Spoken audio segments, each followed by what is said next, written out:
Kodiak Fury. The September wind carried the scent of salmon and dying leaves across Emerald Bay as the Anchorage corporate warriors pulled their equipment from the chartered floatplane. What had begun as a team-building retreat for the 32 employees of North Star Financial Services would end in the most devastating bear attack in Alaska's recorded history. The date was September 11th, 2024, and the irony of the anniversary would not be lost on the survivors who lived to tell their story. Marcus Thompson, 34, senior account manager and former University of Alaska quarterback, shouldered his gear bag with the same confident stride that had carried him through 4 years of college football. His weathered hands, scarred from years of outdoor adventures, gripped the straps as he surveyed the makeshift camp that would serve as their base for the next 5 days. The company had spared no expense: military-grade tents, professional cooking equipment, and enough recreational gear to outfit a small army. But it was the football equipment that caught Marcus's attention. Company President David Chen had insisted on bringing the gear for their traditional corporate bowl game, a touch of civilization in the Alaskan wilderness.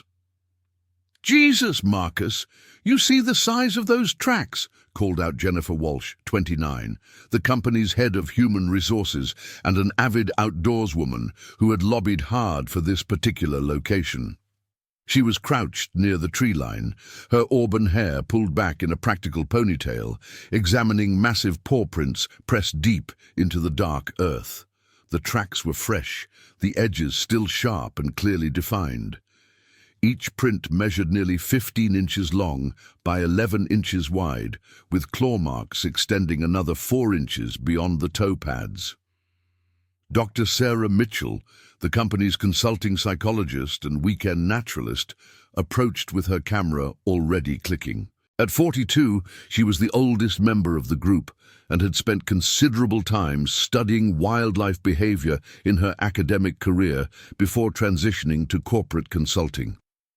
"Ursus arctos middendorfi," she said, using the scientific name as she documented the prints.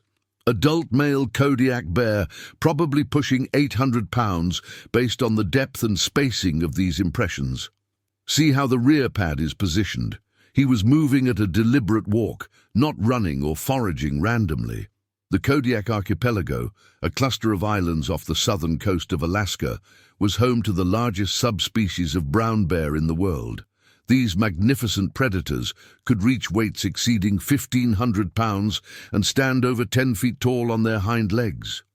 What made them particularly dangerous was their intelligence, their lack of natural predators, and their complete fearlessness around humans. Unlike their mainland cousins, Kodiak bears had no evolutionary memory of being hunted by humans and viewed people as just another part of their environment. Sometimes prey, sometimes competition, always a potential threat to their territory. Camp coordinator and former Navy SEAL Robert Tank Morrison, 38, was already establishing a perimeter protocol when he noticed the wildlife signs. His military background had taught him to assess threats systematically, and what he saw didn't sit well with his training. "We've got salmon runs starting early this year," he announced to the gathering group, his deep voice carrying the authority of someone accustomed to command situations. "That means increased bear activity. I want everyone to understand the protocols before we unpack another bag." The location they had chosen was Settlers Cove, a picturesque bay on the eastern side of Kodiak Island that offered spectacular views of the surrounding mountains and easy access to hiking trails. The area was also at the confluence of 3 major salmon streams, making it prime bear habitat during the fall feeding season. Local wildlife officials had noted increased bear activity in the region over the past month, but the permits had been approved, and the warnings had been classified as routine seasonal advisories rather than urgent safety concerns. Among the group were several other key figures whose stories would become inextricably linked with the events that followed. Anthony Rodriguez, 27, was the company's IT director and an amateur photographer who had brought thousands of dollars worth of camera equipment to document their adventure. Lisa Chen, 31, sister to company president David and a former college soccer player, served as the company's marketing director and had been instrumental in planning the retreat activities. Michael O'Brien, 35, was the head of operations and a weekend warrior who approached every physical challenge with the determination of someone trying to prove something to himself and others.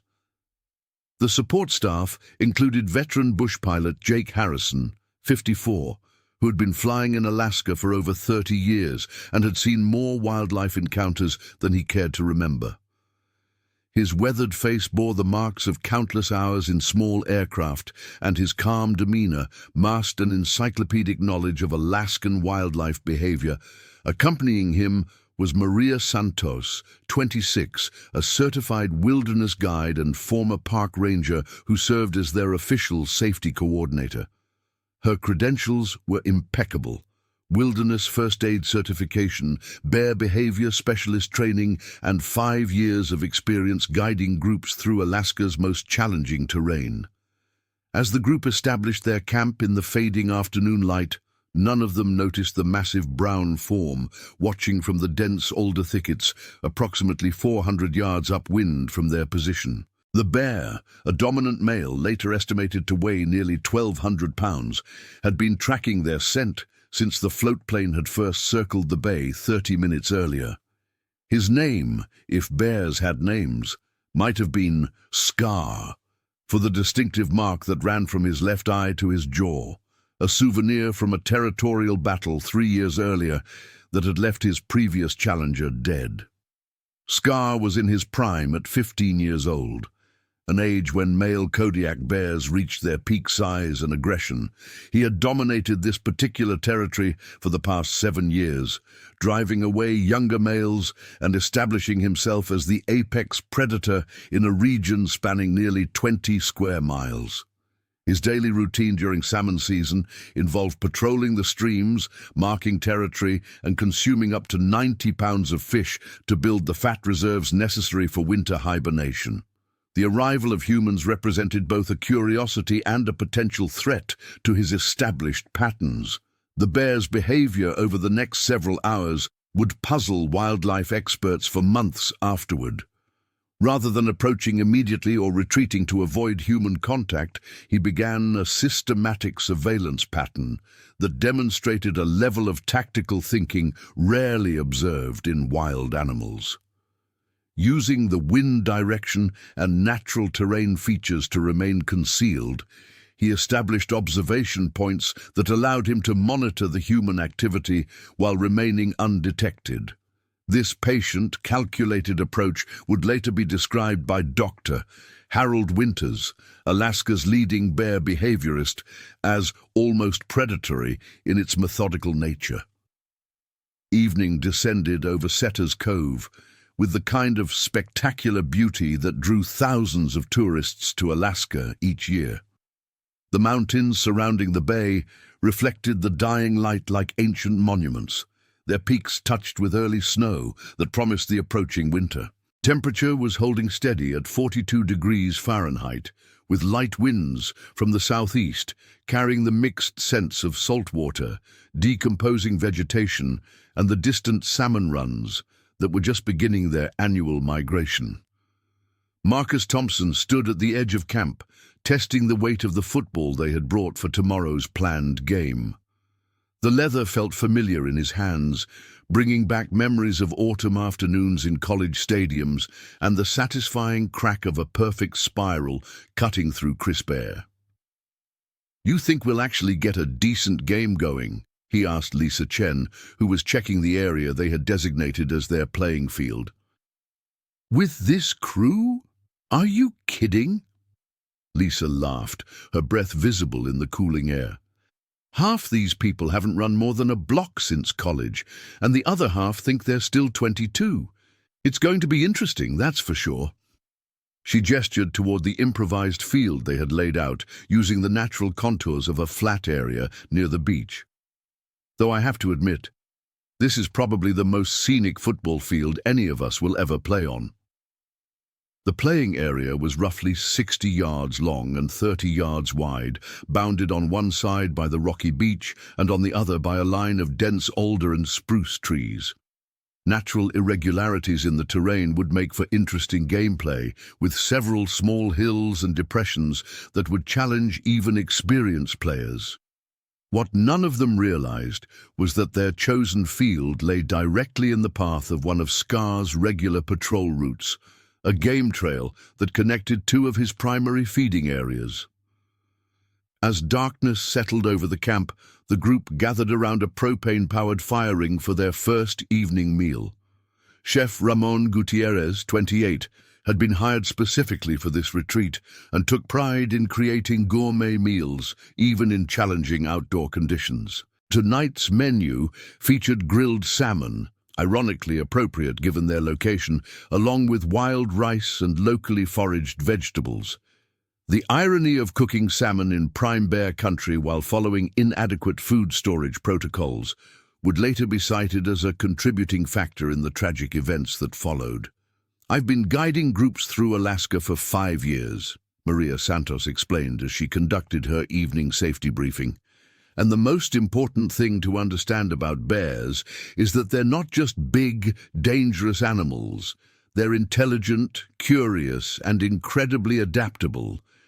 Kodiak bears in particular have personalities as distinct as any human, and they can be completely unpredictable." She held up the group's bear spray canisters, explaining proper usage and deployment techniques.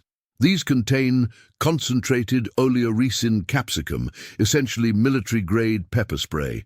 Effective range is about 25 feet, and you want to aim for the bear's face and chest area. But remember, this is a deterrent, not a guarantee. A determined or surprised bear might push through pepper spray, especially if it's a large male defending territory. Dr. Sarah Mitchell raised her hand with a question that demonstrated her academic background. "What about the bear behavior patterns we should watch for?" "I've read about the difference between defensive and predatory encounters, but how do you distinguish them in real time?"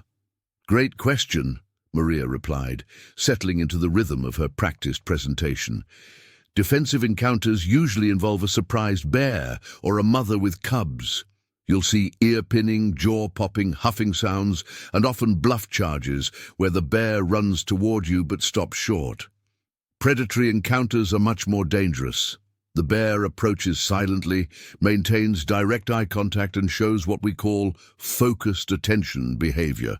The bear treats you like prey rather than a threat." What Maria couldn't know was that at that very moment, Scar was demonstrating textbook predatory surveillance behavior from his position in the forest. He had moved to within 200 yards of the camp, close enough to distinguish individual human voices and monitor their movements through the artificial lighting. His massive head remained perfectly still as he processed information, cataloging scents, sounds, and behavior patterns with the methodical patience of an apex predator. The bear's positioning was tactically sophisticated, utilizing a natural depression that concealed his bulk while providing clear sightlines to the human activity. His breathing was controlled and silent, his massive paws positioned to avoid breaking twigs or rustling vegetation. This level of stealth was remarkable for an animal weighing over half a ton, and it demonstrated the hunting skills that had made him the dominant predator in this territory. As the evening progressed, conversations around the campfire revealed the complex personalities and relationships that would influence how individuals responded when crisis struck. Marcus Thompson found himself drawn into a conversation with Anthony Rodriguez about their shared military backgrounds. Marcus had served a brief stint in the National Guard before college, while Anthony's father had been a career Marine whose stories had shaped his son's approach to challenges. "The thing about extreme situations," Anthony was saying as he adjusted his camera settings for night photography, is that you never know how you'll really react until you're in them. All the training in the world doesn't necessarily prepare you for the moment when everything goes to hell and you have to make split-second decisions that could save or cost lives. Jennifer Walsh, who had been listening while reviewing the next day's activity schedule, looked up from her notes.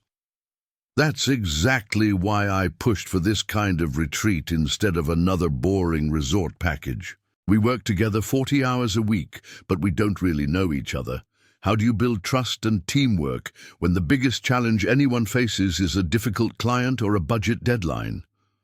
Michael O'Brien, nursing his second beer and feeling philosophical, gestured toward the dark forest surrounding them.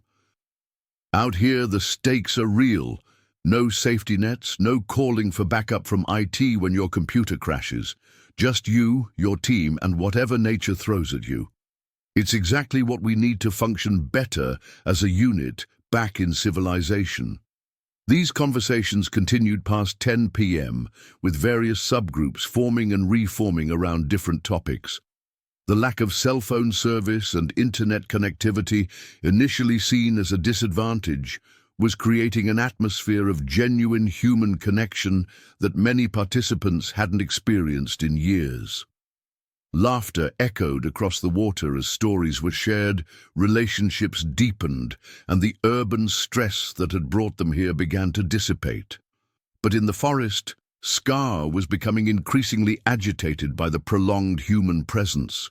His territory had been invaded by loud, unfamiliar creatures who showed no signs of moving on according to the natural patterns he understood. The cooking smells, particularly the salmon, triggered powerful feeding responses that conflicted with his wariness of the strange bipedal intruders. This cognitive dissonance, attraction to food sources versus caution about unknown threats, was creating a state of tension that wildlife experts would later identify as a precursor to aggressive behavior. Around 11 p.m., as the group began preparing for sleep, several incidents occurred that would later be seen as warning signs. Lisa Chen, returning from a bathroom break at the designated facilities area, reported hearing large branches breaking in the forest approximately 50 yards from camp. When Tank Morrison investigated with a powerful LED flashlight, he found additional bear tracks, but they appeared to be several hours old and heading away from the camp rather than toward it.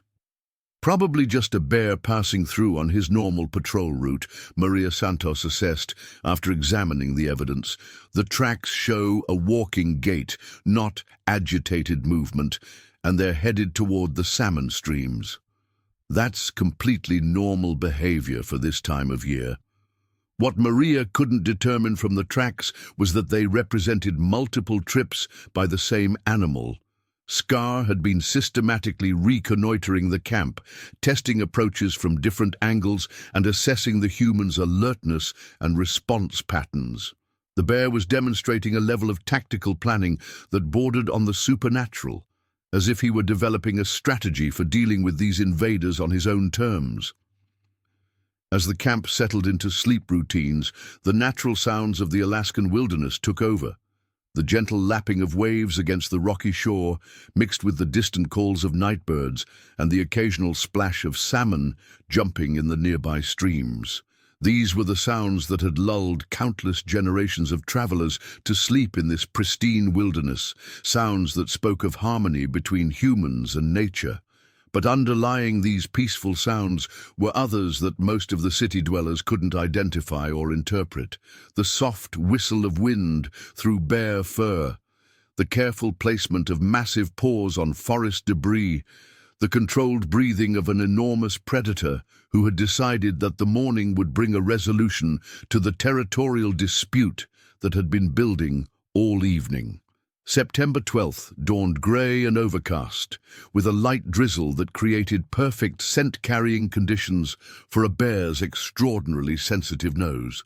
The barometric pressure was dropping, suggesting that a significant weather system was approaching, conditions that often made wild animals more active and unpredictable as they sensed the coming change.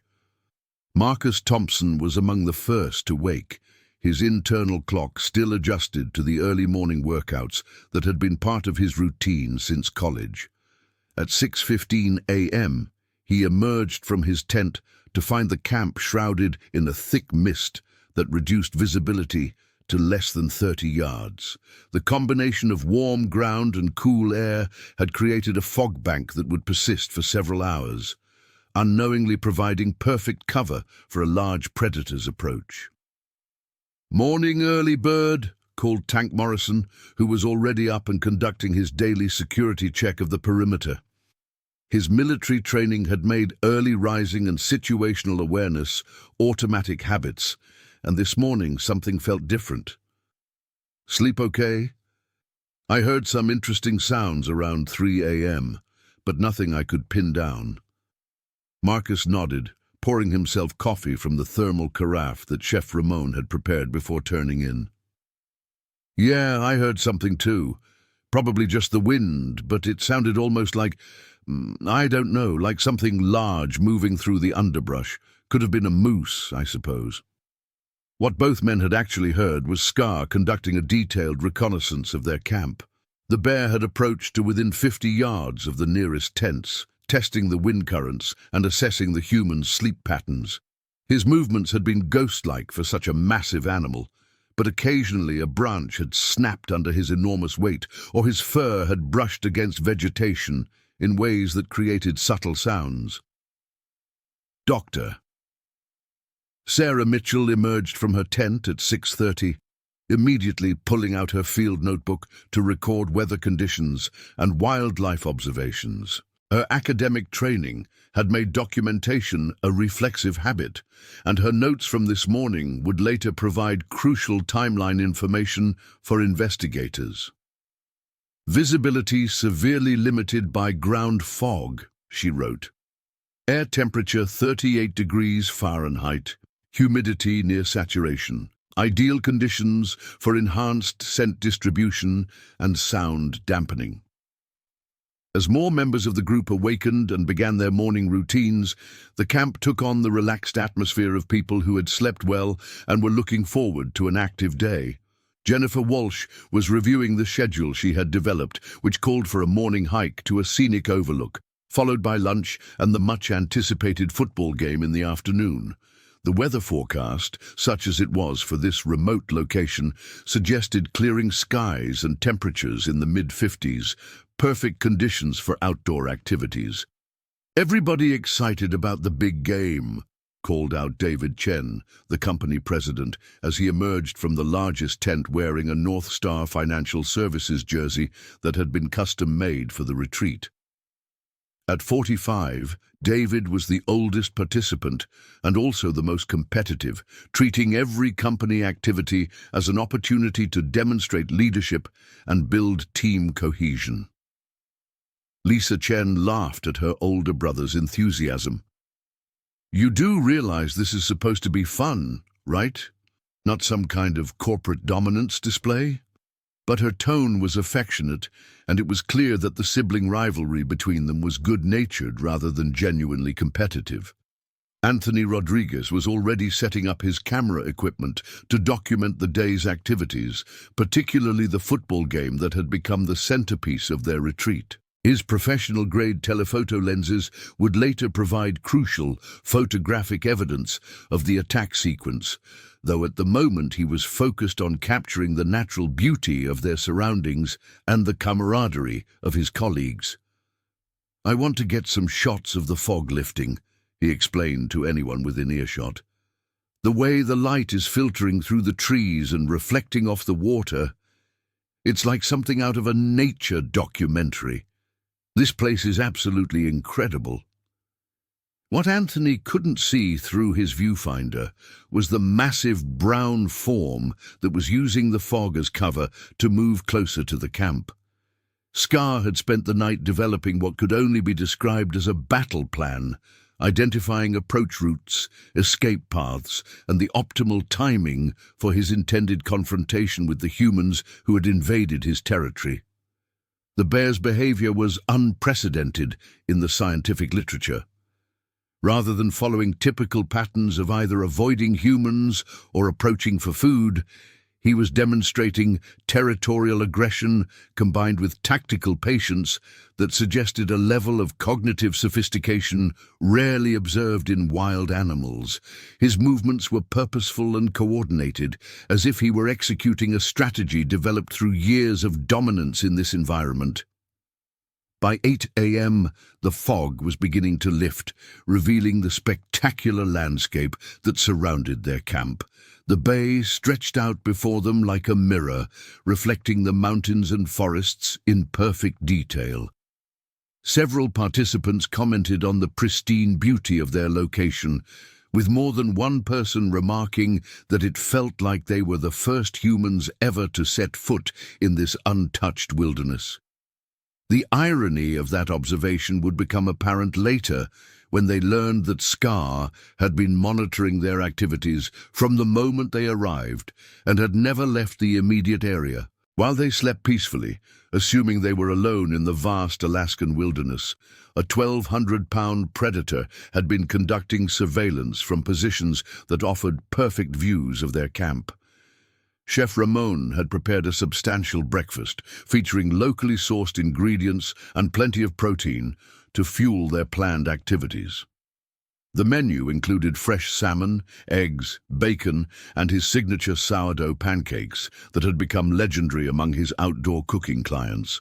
The smells of cooking food carried clearly in the still morning air, creating an olfactory advertisement that reached far beyond the boundaries of their camp.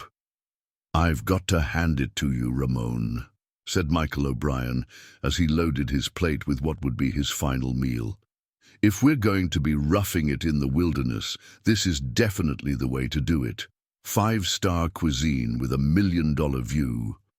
Ramon beamed with pride at the compliment. His passion for outdoor cooking had led him to specialize in wilderness catering, and he took particular satisfaction in creating memorable meals in challenging environments. "Wait until you see what I've planned for tonight's celebration dinner," he replied. "Win or lose in the football game, we're going to feast like kings." As breakfast concluded and the group began preparing for their morning hike, Maria Santos conducted a final equipment check and reviewed safety protocols. Her responsibilities as certified guide required constant vigilance, and she had been trained to watch for subtle environmental signs that might indicate changed conditions or potential hazards.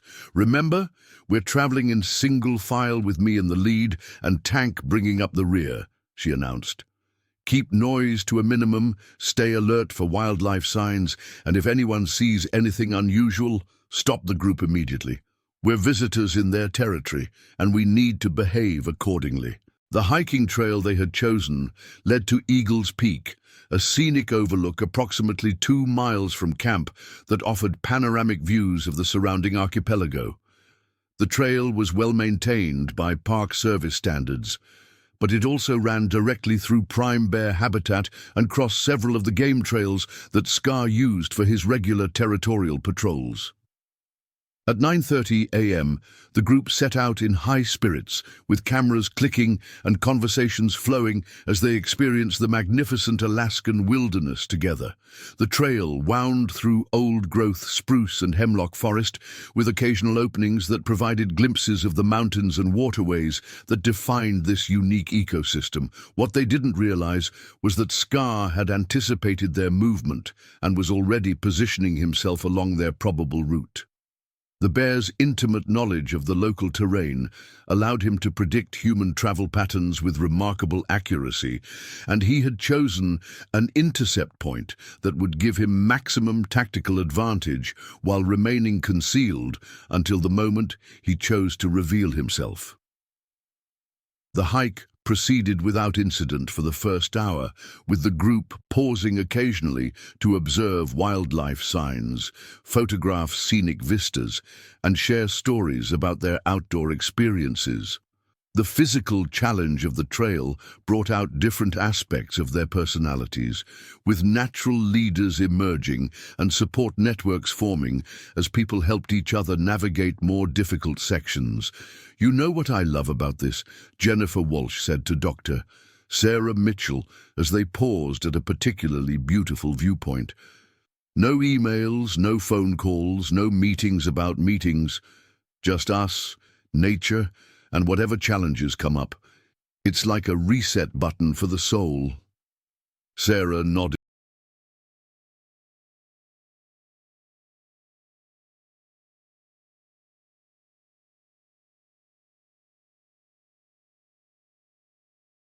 enthusiastically, making notes in her field journal about group dynamics and individual responses to the wilderness environment.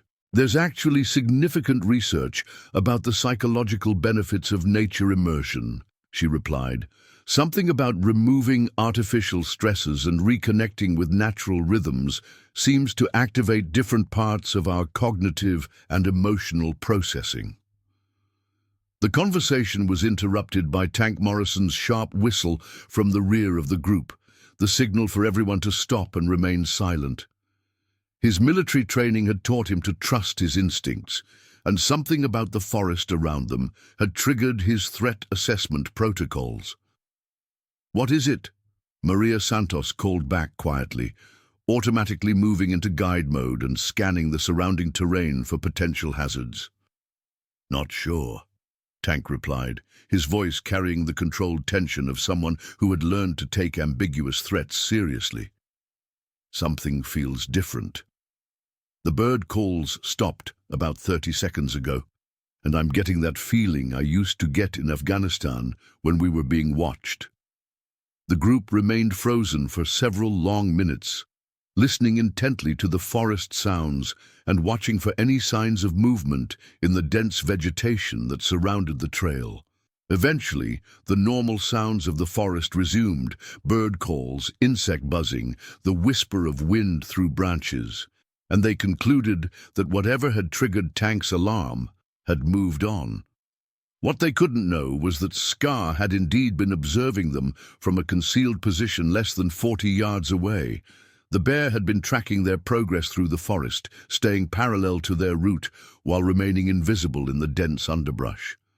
His ability to move silently through terrain that would challenge an experienced hunter was a testament to the evolutionary perfection of his species. The remainder of the hike to Eagle's Peak proceeded without further incidents, and the group was rewarded with spectacular views that made the effort worthwhile. The overlook provided panoramic vistas of the Kodiak archipelago, with dozens of islands stretching to the horizon and the vast Pacific Ocean beyond. Several participants commented that the view alone justified the entire cost of the retreat. "This is going to make an incredible backdrop for the team photo," David Chen announced, positioning the group for the traditional corporate retreat picture that would later become a memorial to innocence lost. Anthony Rodriguez worked his camera magic, capturing not just the posed shots, but also candid moments of wonder and camaraderie as his colleagues experienced this pristine wilderness together. The return hike began at 11:45 a.m., with the group energized by their success and looking forward to the afternoon football game that had become the centerpiece of their retreat activities. Conversations focused on strategy, team selection, and good-natured trash talk as competitive instincts began to surface. "I hope you all are ready to get schooled by the old man," Marcus Thompson announced, warming up his throwing arm with some practice tosses to anyone willing to catch. "College quarterback beats corporate desk jockey every time." "Oh, really?" replied Lisa Chen, who had been a standout soccer player and retained much of her athletic ability. "Maybe football players should stick to football and leave the real athletics to people who know how to use their feet for something other than standing around." The playful banter continued as they made their way back toward camp, but Tank Morrison remained on edge, unable to shake the feeling that they were being accompanied by unseen observers. His combat experience had taught him to trust these intuitions, even when he couldn't identify specific threats or articulate the source of his concern.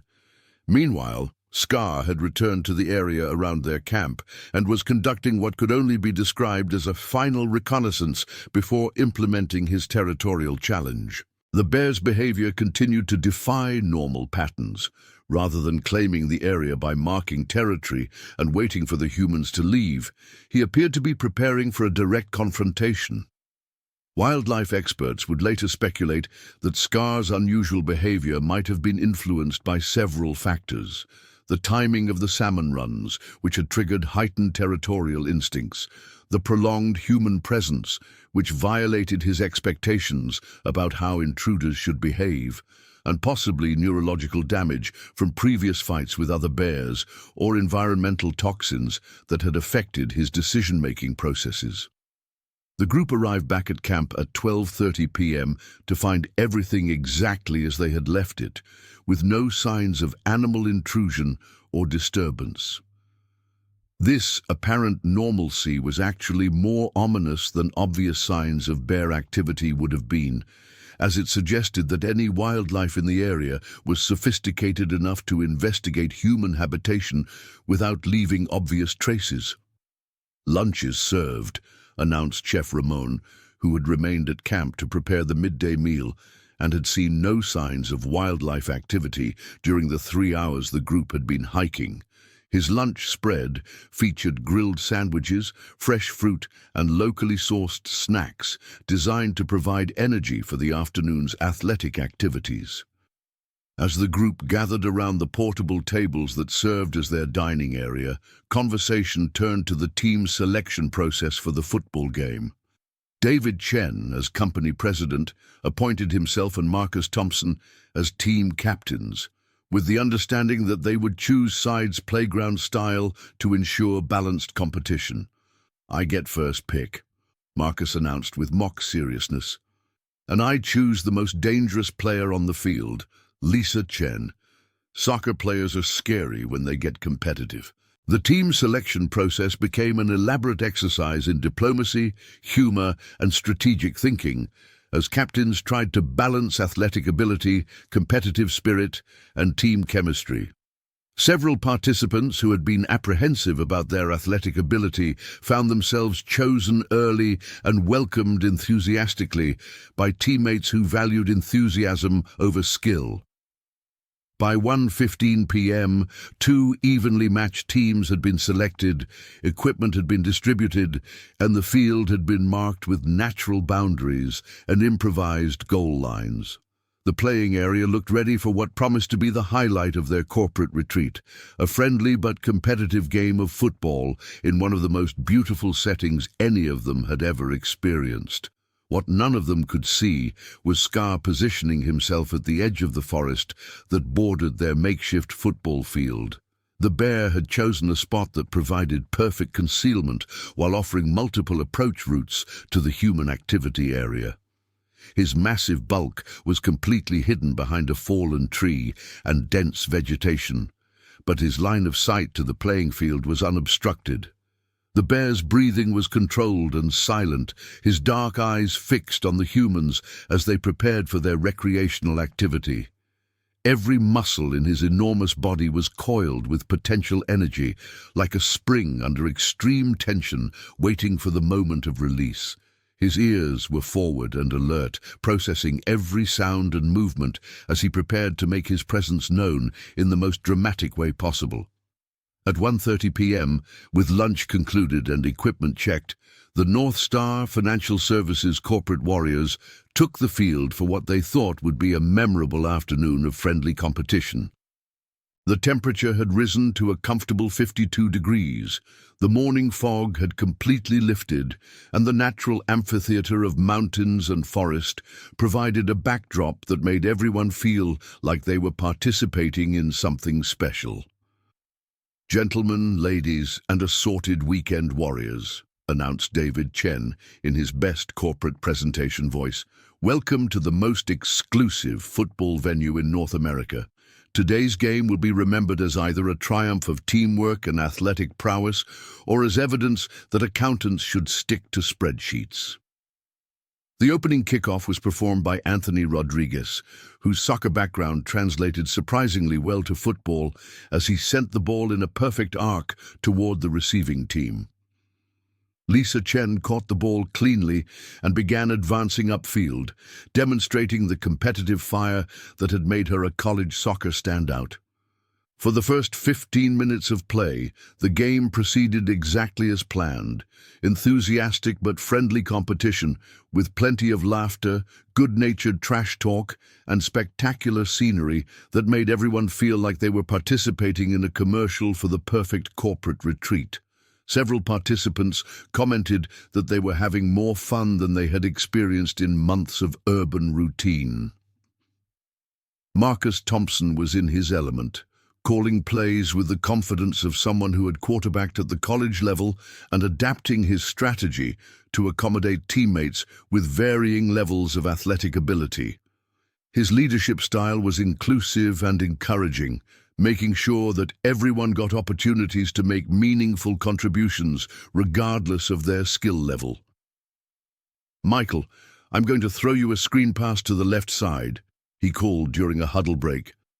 "Lisa and Jennifer will block for you, and I want you to run like your mortgage payment depends on it." The play worked perfectly, with Michael O'Brien gaining 15 yards before being brought down by Tank Morrison in a tackle that demonstrated military precision without unnecessary roughness. The successful execution led to cheers from both teams and several jokes about hidden athletic talent among the accounting department. But at exactly 1:58 p.m., as the teams were lining up for what would become the most infamous play in corporate retreat history, the carefully maintained illusion of safety and normalcy was shattered by the emergence of 1,200 pounds of apex predator from the forest that bordered their playing field. Scar's initial appearance was so sudden and unexpected that several participants later reported that their minds couldn't immediately process what they were seeing. The bear seemed to materialize from the vegetation like some primitive force of nature, his massive brown bulk moving with a fluid grace that defied his enormous size. "Bear!" screamed Maria Santos, the first to recognize the threat and react appropriately. Her wilderness guide training kicked in automatically as she reached for the bear spray on her belt while simultaneously backing away from the approaching predator. "Everybody get back! Move away from the bear!" But Scar was not behaving according to the standard patterns that guided bear safety protocols. Rather than making a mock charge or attempting to establish dominance through intimidation, he advanced steadily and purposefully toward the center of human activity with the focused intensity of a predator who had already made the decision to attack. The bear's approach was terrifyingly methodical. His massive head remained level and focused, his dark eyes locked onto the humans with what Dr. Sarah Mitchell would later describe as absolute predatory intent.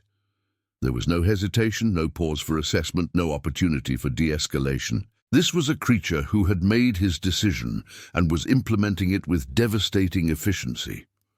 Marcus Thompson, positioned near the center of the field, found himself directly in the bear's path as Scar covered the distance from forest edge to playing field with surprising speed. His college football experience had taught him to read developing plays and react quickly to changing situations, but nothing in his athletic background had prepared him for the reality of facing a wild predator in full attack mode.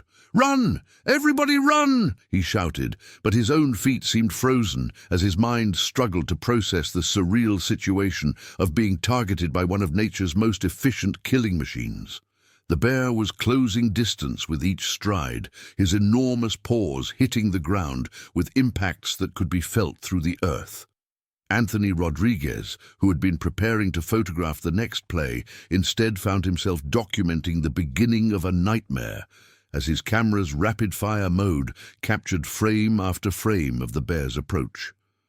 His military father's training took over as he simultaneously photographed and backed away, creating a visual record that would later be crucial for understanding the attack sequence. Tank Morrison's military background proved invaluable as he immediately began implementing emergency protocols, but the speed of the bear's advance left little time for coordinated response. "Scatter! Don't run in groups," he bellowed, drawing from his knowledge of tactical situations while reaching for his own bear spray. Lisa Chen's soccer instincts served her well as she broke into a sprint toward the beach, her athletic training allowing her to cover ground quickly while maintaining awareness of the unfolding situation. But as she ran, she could hear the bear's heavy breathing and the impact of his massive paws on the ground behind her, sounds that would haunt her dreams for years to come. Dr. Sarah Mitchell found herself torn between scientific fascination and primal terror as she observed behavior that contradicted everything she knew about bear encounters. This was not a defensive reaction or a food-motivated approach. This was something entirely different, something that her academic training had not prepared her to understand or address. Jennifer Walsh, despite her human resources background, discovered reserves of physical capability she didn't know she possessed, as adrenaline flooded her system and activated fight-or-flight responses that millions of years of evolution had designed for exactly this situation. She found herself running faster than she had since high school track, her mind crystal clear despite the chaos around her. Michael O'Brien's weekend warrior training proved inadequate for the reality of facing a genuine wilderness predator, but his competitive spirit translated into a determination to help others even as he sought his own safety. Rather than running immediately, he positioned himself to help David Chen, who had stumbled in the initial panic and was struggling to regain his footing. But it was Marcus Thompson who bore the full brunt of Scar's territorial aggression. The bear's charge covered the final 20 yards in less than 3 seconds, with the massive predator accelerating to a speed that witnesses later estimated at over 30 miles per hour. The impact when Scar reached Marcus was like a collision between a human being and a freight train moving at full speed. The bear's initial assault was a masterpiece of predatory efficiency. His massive right paw, armed with claws that extended nearly 6 inches beyond the toe pads, struck Marcus in the chest with enough force to knock him completely off his feet, while simultaneously opening 4 parallel gashes that extended from his collarbone to his lower ribs. The sound of the impact was audible to witnesses over 30 yards away. A sickening combination of flesh tearing and bones breaking that would haunt survivors for the rest of their lives. Marcus hit the ground hard, his football instincts causing him to curl into a protective position, even as his conscious mind struggled to process the reality of what was happening to him. The bear's second swipe caught him across the left shoulder and upper arm, the massive claws penetrating muscle and scraping against bone, as Scar established his dominance over the human who had challenged his territory. "Marcus!" screamed Lisa Chen, her voice carrying across the field as she witnessed her colleague being mauled by a creature that seemed to have emerged from humanity's most primal nightmares. The sight of blood and the sounds of the attack triggered responses in her that transcended rational thought. She found herself moving back toward the danger rather than away from it. Tank Morrison was already deploying his bear spray, but the wind direction and distance made accurate targeting difficult. The spray formed a visible cloud between him and the bear, but Scar was so focused on his chosen victim that he seemed unaffected by the chemical deterrent that should have sent him fleeing into the forest. Anthony Rodriguez continued photographing even as he backed away, his camera capturing images that would later provide crucial evidence for wildlife investigators and medical personnel. The photographs showed the attack in devastating detail, the bear's enormous size relative to the human victim, the precision of his movements, and the single-minded intensity with which he pursued his assault. Maria Santos was screaming instructions while reaching for her satellite communication device to call for emergency assistance, but she knew that help was hours away at best. Their remote location, which had seemed like such an advantage for team building and natural beauty, had become a potentially fatal liability when faced with a genuine wilderness emergency. Dr. Sarah Mitchell found herself applying her psychological training to manage her own terror, while simultaneously trying to observe and understand behavior that seemed to defy everything she knew about wildlife encounters. Her scientific mind was cataloging details, even as her emotional response threatened to overwhelm her rational capabilities. Chef Ramon emerged from the camp area where he had been cleaning up after lunch, took one look at the situation, and immediately began gathering supplies that might be needed for emergency medical treatment. His outdoor cooking experience had taught him to prepare for various contingencies, but nothing had prepared him for the sight of a human being attacked by a wild predator. David Chen, who had regained his footing after his initial stumble, was torn between his instinct for self-preservation and his responsibility as company president for the safety of his employees.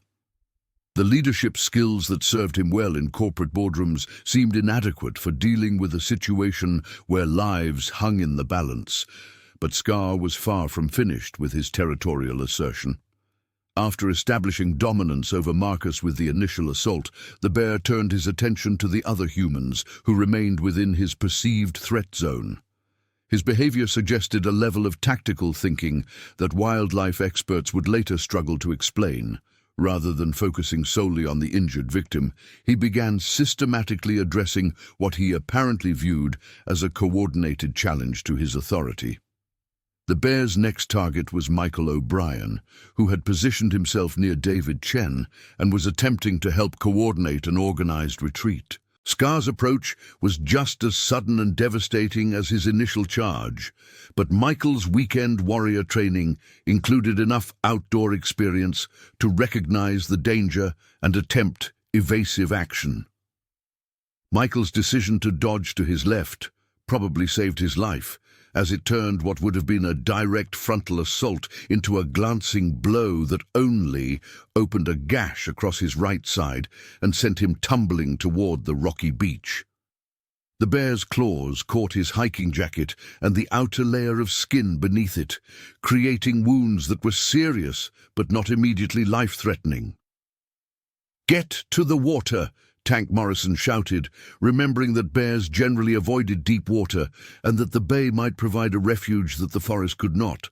His military training had taught him to think tactically, even in crisis situations, and the beach represented the only terrain feature that might offer protection from the massive predator. Jennifer Walsh was already implementing that strategy, her high school track experience allowing her to maintain speed even on the uneven ground near the shoreline. But as she ran, she could hear the bear's heavy breathing and the sound of his pursuit, making it clear that the temporary safety of the water would not end their ordeal.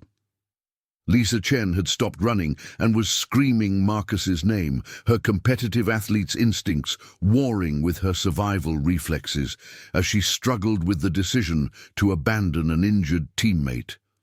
The sight of Marcus lying motionless on the ground while the bear turned toward other victims triggered protective responses that overrode her rational assessment of the situation. Doctor, Sarah Mitchell was observing behavior that challenged everything she understood about wildlife encounters. Scar's systematic approach to multiple victims, his apparent tactical planning, and his persistence in the face of deterrence suggested a level of cognitive sophistication that bordered on the supernatural. This was not typical bear behavior.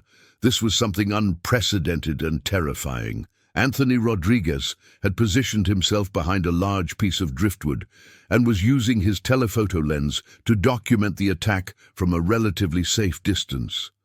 His photographs would later provide crucial evidence for understanding the bear's behavior and the sequence of events, but in the moment he was struggling with the moral implications of documenting rather than attempting to help.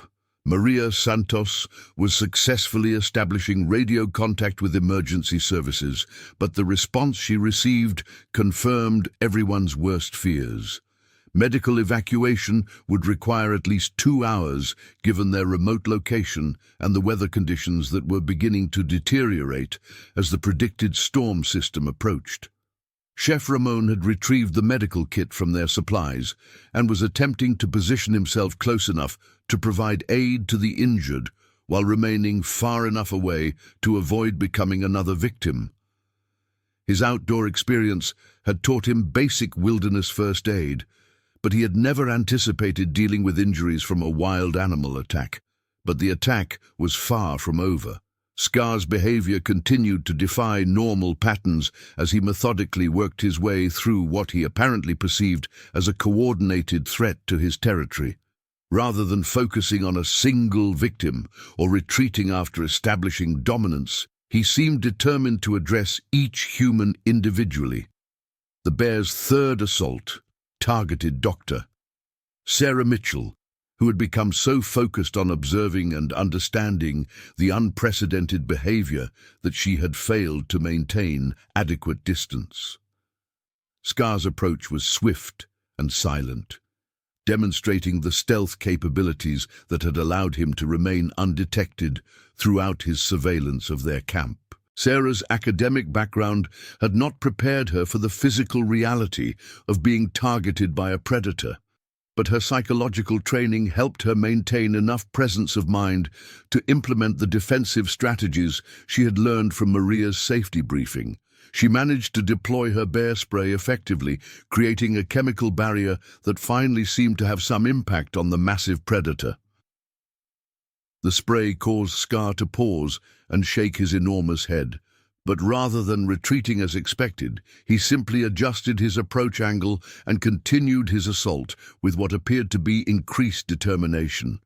His massive paw caught Sarah across the back as she attempted to escape, opening wounds that would require extensive medical treatment, but stopping short of the life-threatening injuries he had inflicted on Marcus.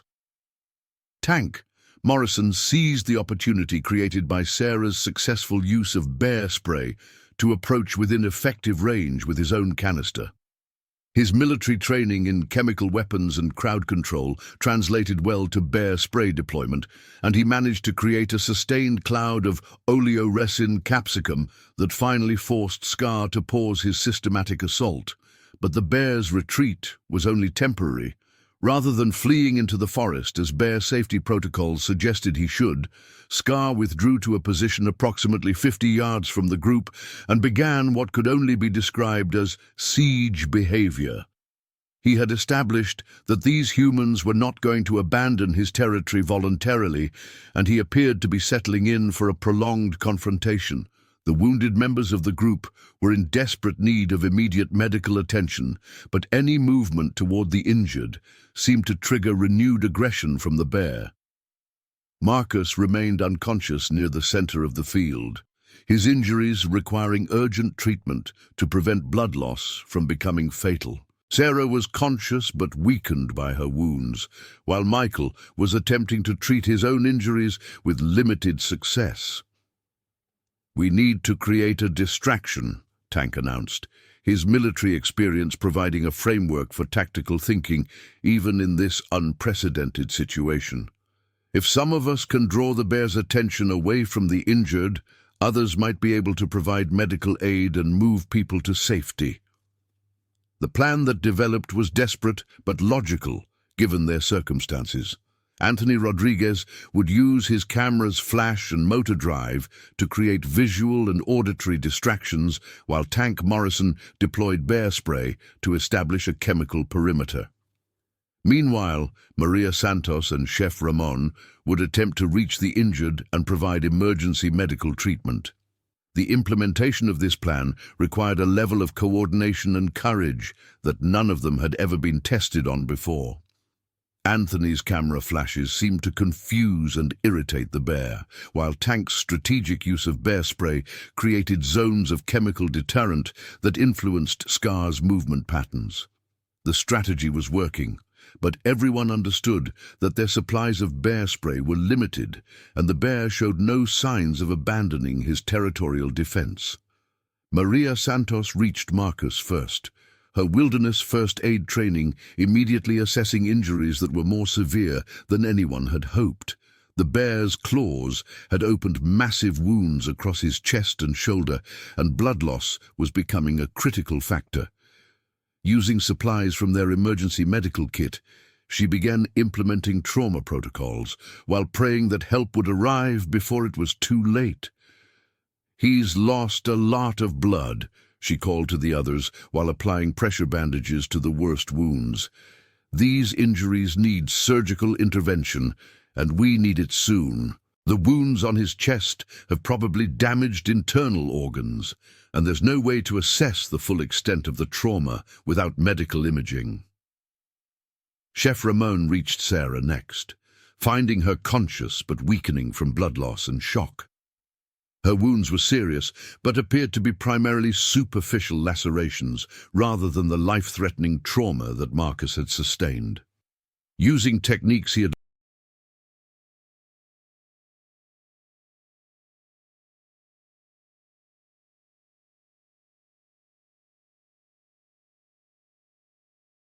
learned during his outdoor adventure training, he cleaned and bandaged her injuries while monitoring her vital signs.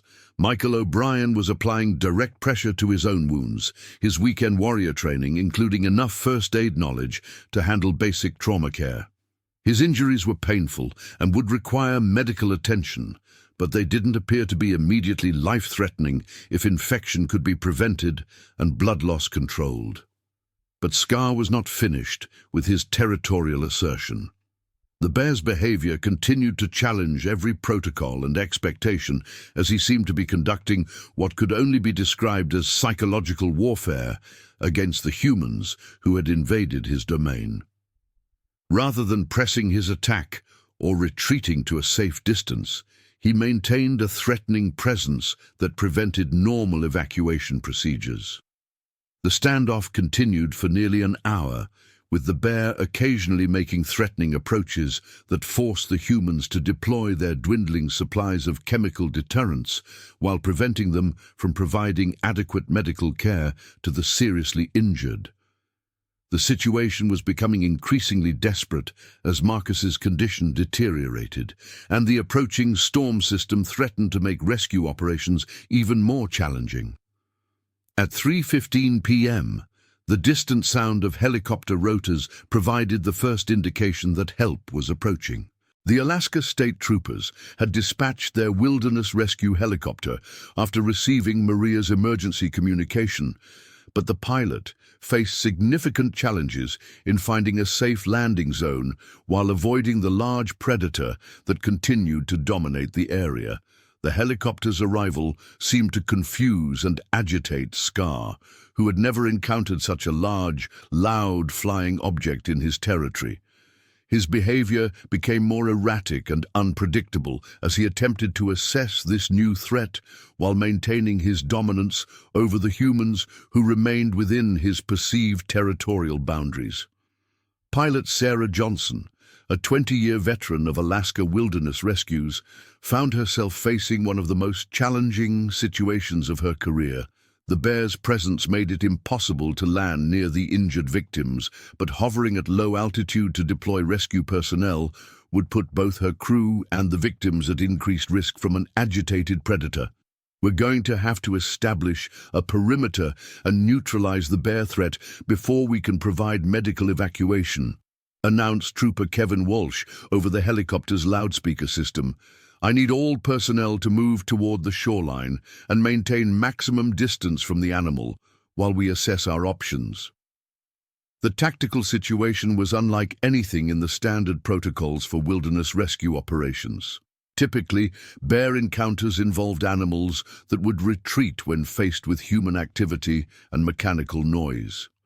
Scar's persistent territorial behavior and apparent willingness to engage multiple threats simultaneously created a scenario that required improvisation and extreme caution. Trooper Walsh, who had specialized training in wildlife management and carried tranquilizer equipment, found himself dealing with a bear that seemed almost supernaturally focused and determined. His first tranquilizer dart, fired from the helicopter at a range of approximately 30 yards, struck Scar in the shoulder, but seemed to have minimal immediate effect on the massive predator.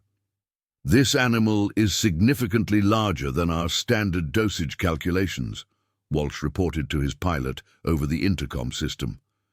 "We're going to need multiple darts to achieve effective sedation, and that's going to take time. We may not have given the condition of the injured personnel." The medical assessment from the helicopter confirmed Maria Santos's field diagnosis. Marcus Thompson was in critical condition and required immediate surgical intervention that could only be provided at a major medical facility. Every minute of delay increased the risk of permanent disability or death from his injuries. The second tranquilizer dart struck Scar in the hindquarters, delivering another dose of sedative that should have been sufficient to immobilize most bears within 15 minutes. But Scar's enormous size and apparent state of heightened aggression seemed to make him more resistant to chemical sedation than wildlife protocols typically accounted for.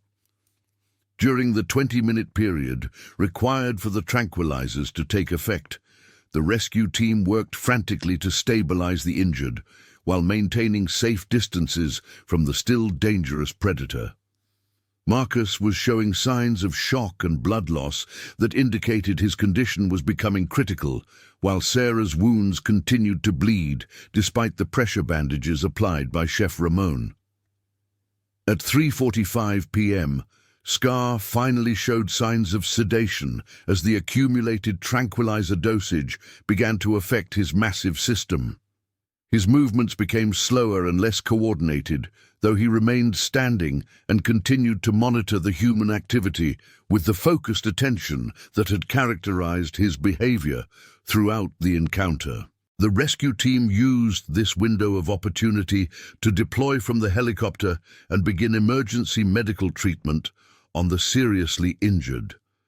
Paramedic Lisa Foster, who had 10 years of experience in wilderness emergency medicine, immediately took charge of Marcus's care while her partner Tom Bradley assessed the other wounded members of the group. "This is severe trauma with massive tissue damage and significant blood loss," Foster reported as she began implementing advanced life support protocols. "We need to get him to a trauma center immediately. These wounds require surgical repair and probably multiple blood transfusions." The medical evacuation of Marcus Thompson required careful coordination between the rescue team and the remaining group members, as Scar continued to maintain a threatening presence, despite the effects of the tranquilizers. The bear had not lost consciousness, as expected, and his unpredictable behavior made every movement a calculated risk. Using a portable stretcher and working in teams to maintain constant awareness of the bear's position, the rescue crew successfully transferred Marcus to the helicopter, while the rest of the group maintained maximum distance from the still dangerous predator. The evacuation process took nearly 30 minutes, during which time Marcus's vital signs continued to deteriorate. Sarah Mitchell and Michael O'Brien were treated on site for their injuries, which were serious but not immediately life-threatening given the availability of professional medical care. Both would require follow-up treatment and monitoring for infection, but they were stable enough to remain with the group while Marcus received priority evacuation to Anchorage Regional Medical Center.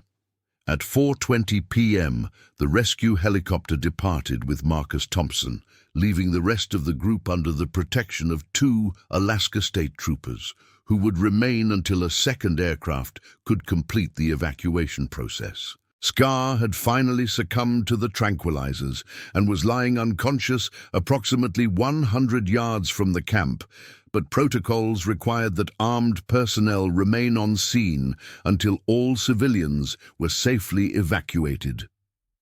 The aftermath of the attack left the survivors dealing with a complex mixture of trauma, relief, and questions about what had triggered such unprecedented behavior from a wild animal. Dr. Sarah Mitchell, despite her own injuries, began documenting her observations for the wildlife investigation that would inevitably follow such an unusual incident. "This wasn't typical bear behavior," she explained to Trooper Walsh as they waited for the second rescue helicopter. The systematic targeting of multiple victims, the persistence in the face of deterrence, the apparent tactical planning, nothing in the literature suggests that bears engage in this kind of coordinated territorial aggression. The investigation that would follow would involve wildlife biologists, animal behaviorists, and medical experts working to understand both the unprecedented nature of the attack and the factors that might have triggered such unusual behavior from a normally predictable species. Scar's massive size, estimated age, and territorial dominance suggested that he was an exceptional individual even among Kodiak bears, but his tactical sophistication remained a mystery that would challenge scientific understanding. As evening approached and the second helicopter prepared to evacuate the remaining members of the group, the full scope of their ordeal began to settle into their consciousness. What had begun as a corporate team-building retreat designed to strengthen workplace relationships had become a life-changing encounter with the reality of nature's power and unpredictability. The evacuation of the remaining group members proceeded without further incident, as Scar remained unconscious from the tranquilizers, and additional wildlife personnel had arrived to monitor the situation. Each survivor would carry physical and psychological scars from their encounter with one of nature's apex predators, but they had also discovered reserves of courage and teamwork that would influence their relationships for years to come. Marcus Thompson's medical treatment at Anchorage Regional Medical Center required 6 hours of surgery to repair the extensive tissue damage caused by Scar's claws.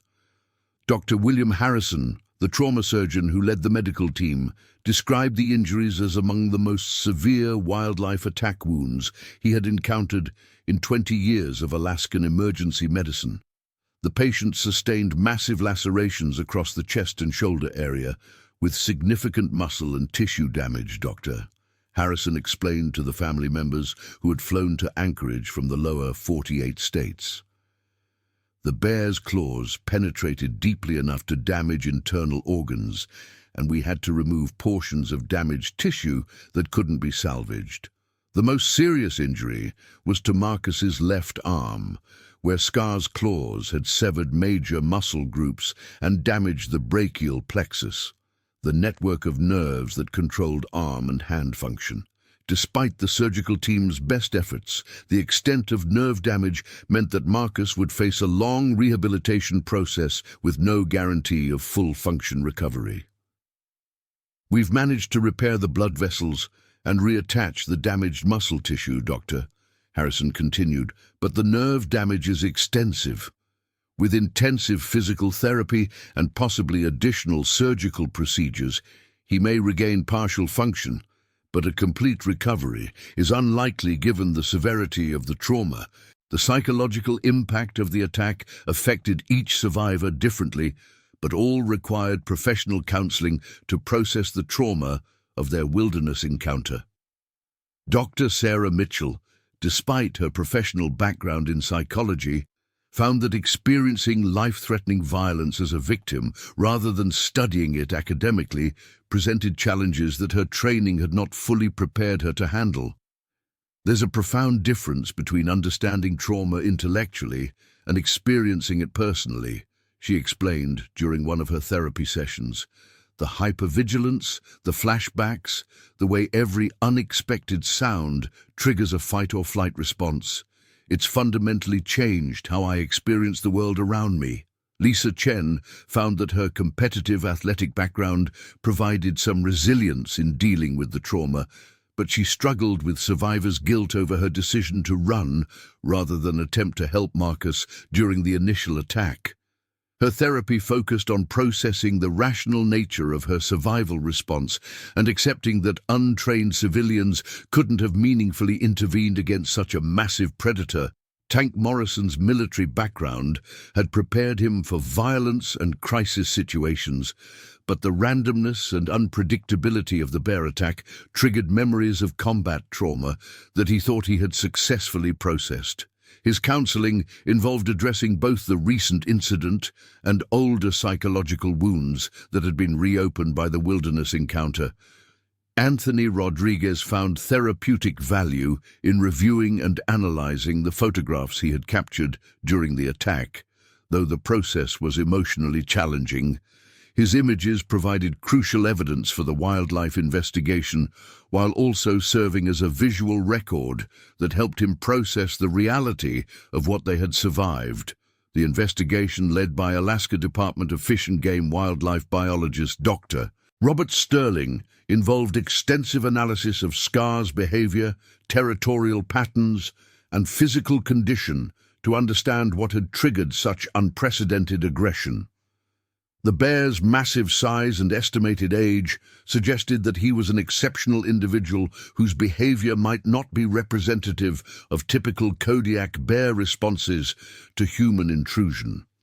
What we're seeing here is a combination of factors that created a perfect storm for aggressive behavior, Dr. Sterling explained during his preliminary report.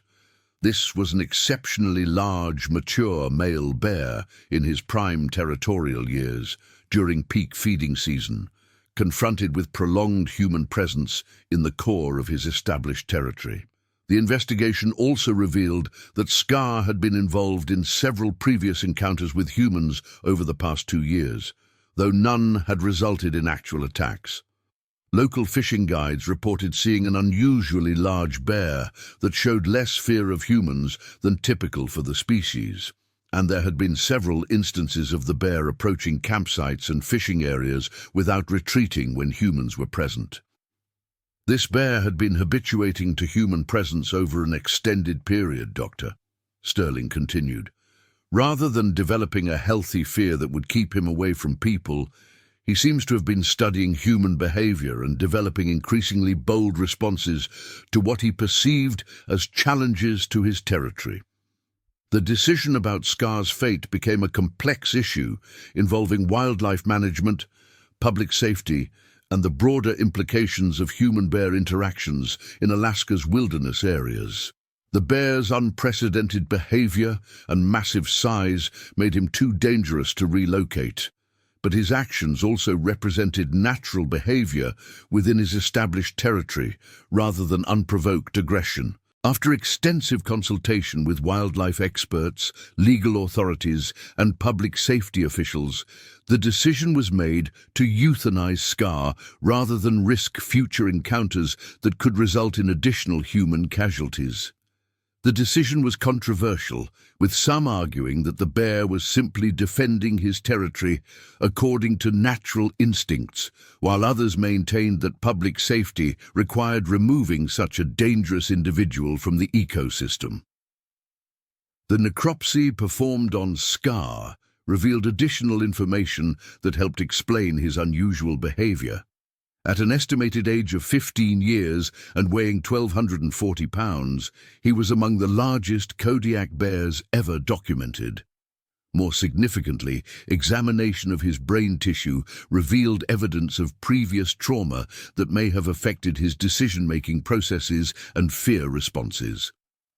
There's indication of old scar tissue in the frontal cortex area, possibly from a territorial fight or other trauma, explained Dr. Patricia Wong, the veterinary pathologist who conducted the examination. This kind of brain injury could explain the lack of normal fear responses and the unusually aggressive territorial behavior we observed. The legal implications of the attack involved complex questions about liability, insurance coverage, and corporate responsibility for employee safety during voluntary recreational activities. North Star Financial Services faced potential lawsuits from injured employees, though the company's legal team argued that participants had been fully informed about wilderness risks and had signed comprehensive liability waivers. Marcus Thompson's medical expenses alone exceeded $400,000 during his initial treatment and rehabilitation, with ongoing costs projected to reach well over $1 million if the experimental nerve regeneration procedures showed promise. His disability insurance coverage was adequate for basic living expenses, but the specialized medical care required for his injuries created significant financial burdens. The workers' compensation claims were complicated by the voluntary nature of the retreat and the recreational activities that had led to the encounter. Company lawyers argued that the attack occurred during non-work activities that fell outside normal coverage parameters, while the injured employees' attorneys maintained that employer-sponsored events created liability regardless of their recreational nature. The media coverage of the attack focused on both the human drama of survival and recovery and the broader implications for wilderness recreation and wildlife management in Alaska. The story captured national attention as an example of the risks and rewards of experiencing America's last frontier, with coverage ranging from sensationalized accounts to thoughtful analysis of human-wildlife interactions. This incident highlights the fundamental tension between our desire to experience wild places and the reality that true wilderness contains genuine dangers that can't be managed or controlled, wrote outdoor recreation journalist Michael Torres in his analysis for Outside Magazine. The question isn't whether we should continue accessing these areas, but how we can do so responsibly while understanding and accepting the inherent risks. The documentary rights to the survivor's story were purchased by a production company specializing in wilderness survival narratives. Though several of the participants expressed ambivalence about having their trauma transformed into entertainment, the film project became another source of legal complications as group members disagreed about how their story should be told and who should benefit from any commercial success. Dr. Sarah Mitchell used her professional expertise to co-author a research paper about the psychological impact of wildlife attacks, drawing on her unique perspective as both a trained psychologist and an attack survivor. Her work contributed to improved protocols for treating trauma victims and better understanding of how extreme wilderness encounters affected long-term mental health. The corporate retreat industry responded to the incident by implementing enhanced safety protocols and requiring more extensive wildlife training for guides working in bear country. The attack became a case study in risk management, with companies re-evaluating their liability exposure and insurance requirements for wilderness-based team-building activities. Maria Santos parlayed her experience into a career as a wilderness safety consultant, developing training programs that combine traditional outdoor skills with tactical thinking and crisis management. Her programs became popular with corporate groups and military units seeking realistic preparation for extreme environment challenges. Tank Morrison found that his military background and survival skills made him a sought-after instructor for tactical wilderness training, though he struggled with the commercialization of what had been a genuinely traumatic experience. His classes emphasized practical skills and mental preparation rather than the adventure tourism aspects that had contributed to their group's vulnerability. The long-term physical recovery varied significantly among the survivors. Marcus Thompson faced the most challenging rehabilitation process, requiring multiple surgical procedures and years of physical therapy to regain partial function in his damaged arm. His recovery became an inspiration to other trauma victims, though he privately struggled with depression and chronic pain that affected every aspect of his daily life. Sarah Mitchell's wounds healed with minimal scarring, but she developed chronic pain syndromes that required ongoing medical management. Her psychological recovery was complicated by her professional understanding of trauma, which made it difficult to experience normal healing processes without analyzing and intellectualizing her responses. Michael O'Brien's injuries proved to be the least severe, healing completely within 6 months with only minor scarring as a permanent reminder of the encounter. However, he experienced significant psychological changes that affected his approach to outdoor recreation and risk-taking activities that had previously been central to his identity. The impact on family relationships was profound for all survivors, as spouses and children struggled to understand and support loved ones who had experienced something far outside normal human experience. Several marriages were strengthened by the crisis and recovery process, while others were strained by the changes in personality and behavior that resulted from the trauma.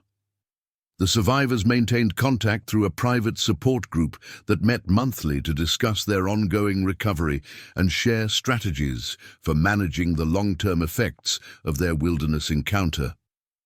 These meetings provided a unique form of therapy that combined shared experience with practical advice for dealing with specific challenges related to their trauma. Anthony Rodriguez's photographs became central evidence in multiple legal proceedings and insurance investigations, but they also served as powerful artistic documentation of human courage under extreme circumstances.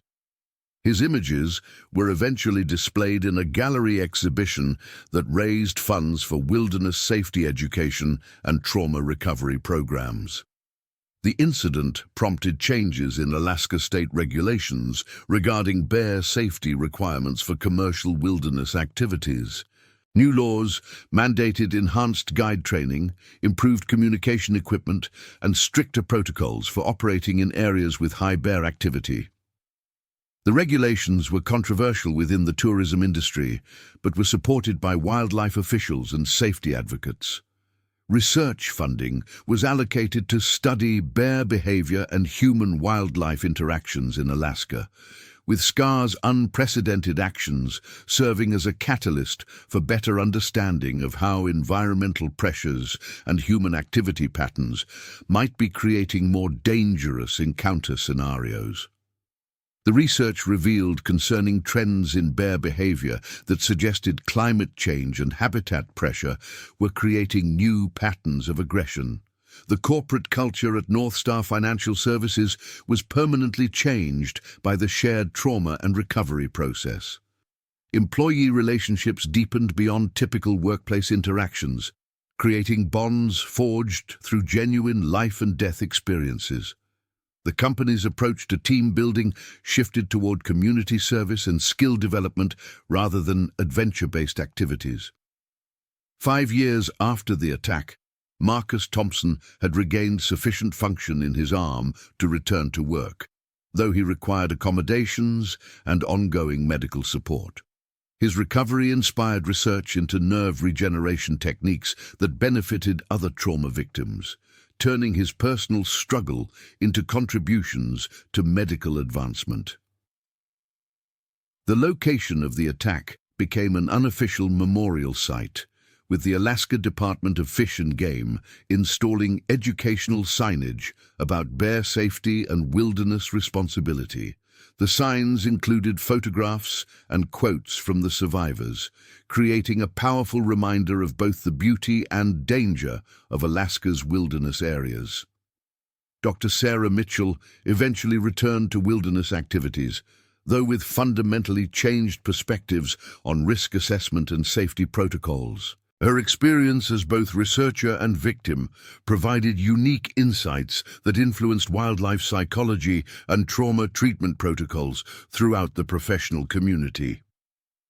The legal settlements eventually reached confidential agreements that provided financial support for ongoing medical expenses while protecting the company from admission of liability.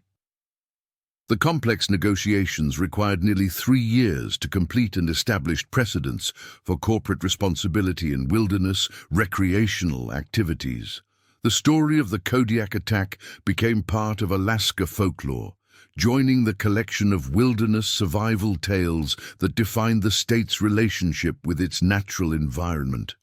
Local guides incorporated lessons from the incident into their safety briefings, using the survivors' experience to illustrate both the potential dangers and the importance of proper preparation and response.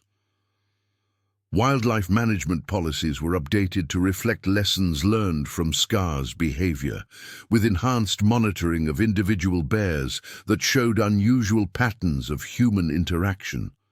The goal was to identify potentially dangerous situations before they escalated to the level of violence that had characterized the September 11th attack. The psychological research generated by the incident contributed to better understanding of how humans process and recover from encounters with apex predators. The survival responses demonstrated by the group provided insights into the evolutionary origins of fight-or-flight reactions and the factors that determined individual responses to extreme threat situations. 10 years later, the survivors had developed a complex relationship with their shared experience.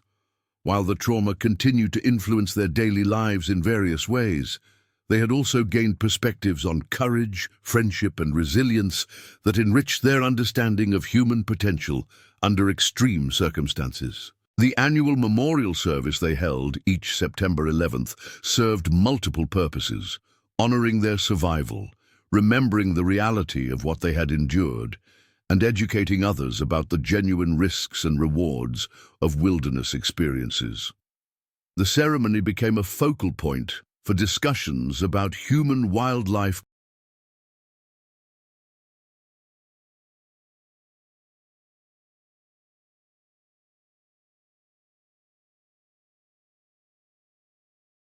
coexistence and responsible outdoor recreation.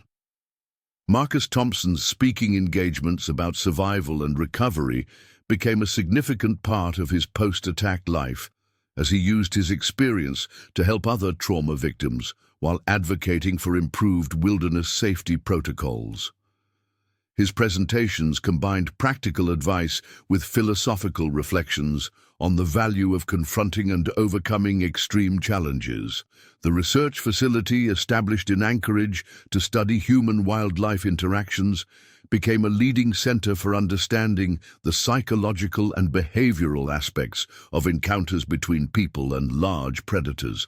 The facility's work contributed to safety protocols used throughout North America and influenced wildlife management policies in multiple countries.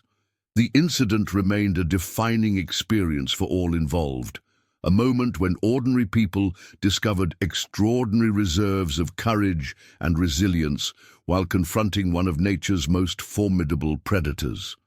Their story served as both cautionary tale and inspiration, illustrating the complex relationship between humanity and the wild places that continue to challenge and transform those brave enough to enter them.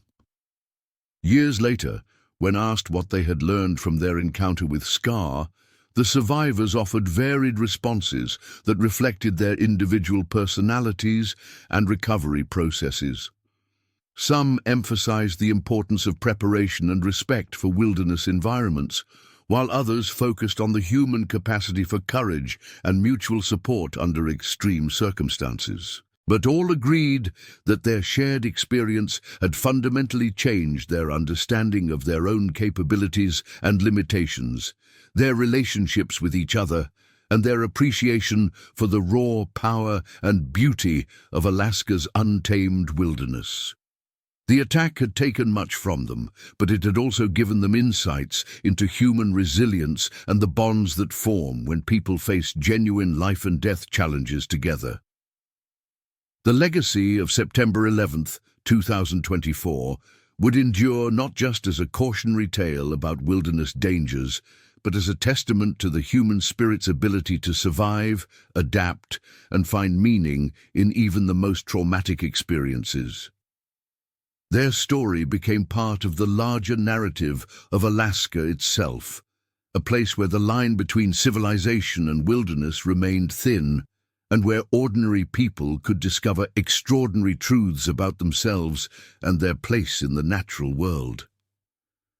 The next stories: Kodiak Bear Malls, 19-year-old camper in 4 minutes, July 22nd, 2025. The morning of July 18th, 2025, dawned crisp and clear over Seattle-Tacoma International Airport as Amanda Nicole Brooks shouldered her oversized hiking pack and said goodbye to her parents for what would be the last time. At 19, she possessed that particular brand of fearless optimism that comes with youth and a sheltered suburban upbringing in Bellevue, Washington. Her brown hair was pulled back in a practical ponytail, and her new REI hiking boots squeaked slightly as she walked toward the departure gate for Alaska Airlines Flight 827 to Anchorage. "Promise me you'll check in every day," her mother, Patricia Brooks, called after her, clutching a tissue in her manicured hands. Patricia was a real estate agent who had never spent a night outdoors in her 52 years of life, and the thought of her youngest daughter camping in the Alaskan wilderness filled her with a dread she couldn't quite articulate. "Mum, I'll be fine," Amanda replied with the practiced patience of a teenager who had endured countless maternal warnings. "It's just camping. People do it all the time." Her father, Dr. Richard Brooks, a cardiologist at Swedish Medical Center, stood beside his wife with his arm around her shoulders. He understood his daughter's need for adventure. He had been an Eagle Scout in his youth. But Alaska was different. Alaska was vast and unforgiving in ways that the manicured trails of the Cascade Mountains could never prepare someone for. "Remember what we talked about," he said quietly. "Bear safety protocols. Never leave food out. Make noise on the trails. If you see a bear, don't run." Amanda rolled her eyes good-naturedly. "Dad, I've watched every bear safety video on YouTube twice." "I know what I'm doing." But none of them truly understood what Amanda was walking into. Kodiak Island, located in the Gulf of Alaska, roughly 250 miles southwest of Anchorage, was home to the largest population of brown bears in the world. The Kodiak bear, a subspecies of brown bear found only on the Kodiak archipelago, could reach weights of up to 1,500 pounds and stand nearly 10 feet tall on their hind legs. They were apex predators who had ruled their island domain for thousands of years, long before humans ever set foot on the dense spruce forests and salmon-rich streams that made up their territory. Amanda's destination was a 5-day camping trip organized by the University of Washington's Outdoor Adventure Club, led by graduate student Marcus Chen, 26, who had been guiding wilderness trips for 3 years. Marcus was a serious, methodical young man who had grown up in Vancouver and spent his summers working as a guide in British Columbia's coast mountains. He carried himself with the quiet confidence of someone who understood wilderness risks but had never personally encountered anything more dangerous than an aggressive marmot. The group consisted of 12 undergraduate students, ranging in age from 18 to 22, along with Marcus and assistant guide Sarah Martinez, 24, a graduate student in environmental science who had extensive experience in Alaska's backcountry. Sarah had been born and raised in Anchorage, and her father, Miguel Martinez, was a career Alaska State Trooper who had responded to more than his share of bear encounters gone wrong. She carried bear spray on her belt and a Remington 870 shotgun loaded with slugs in her pack, though she had never had to use either in an emergency. The other members of the group were a diverse collection of college students united by their love of outdoor adventure and their naivety about what that adventure might actually entail. There was Jessica Wu, 19, a computer science major from San Francisco who had never camped anywhere without flush toilets and cell phone reception. Tyler Morrison, 20, was a business major from Portland whose idea of roughing it was staying at a Motel 6, but who had signed up for the trip to impress a girl in his economics class. Emma Thompson, 18, was a freshman from a small town in Montana who had grown up hunting with her father and was probably the most prepared member of the group for what lay ahead, though even she had never encountered a bear larger than the black bears that occasionally wandered through her family's ranch. David Park, 21, was a pre-med student from Los Angeles who had joined the trip as a way to pad his medical school applications with outdoor leadership experience.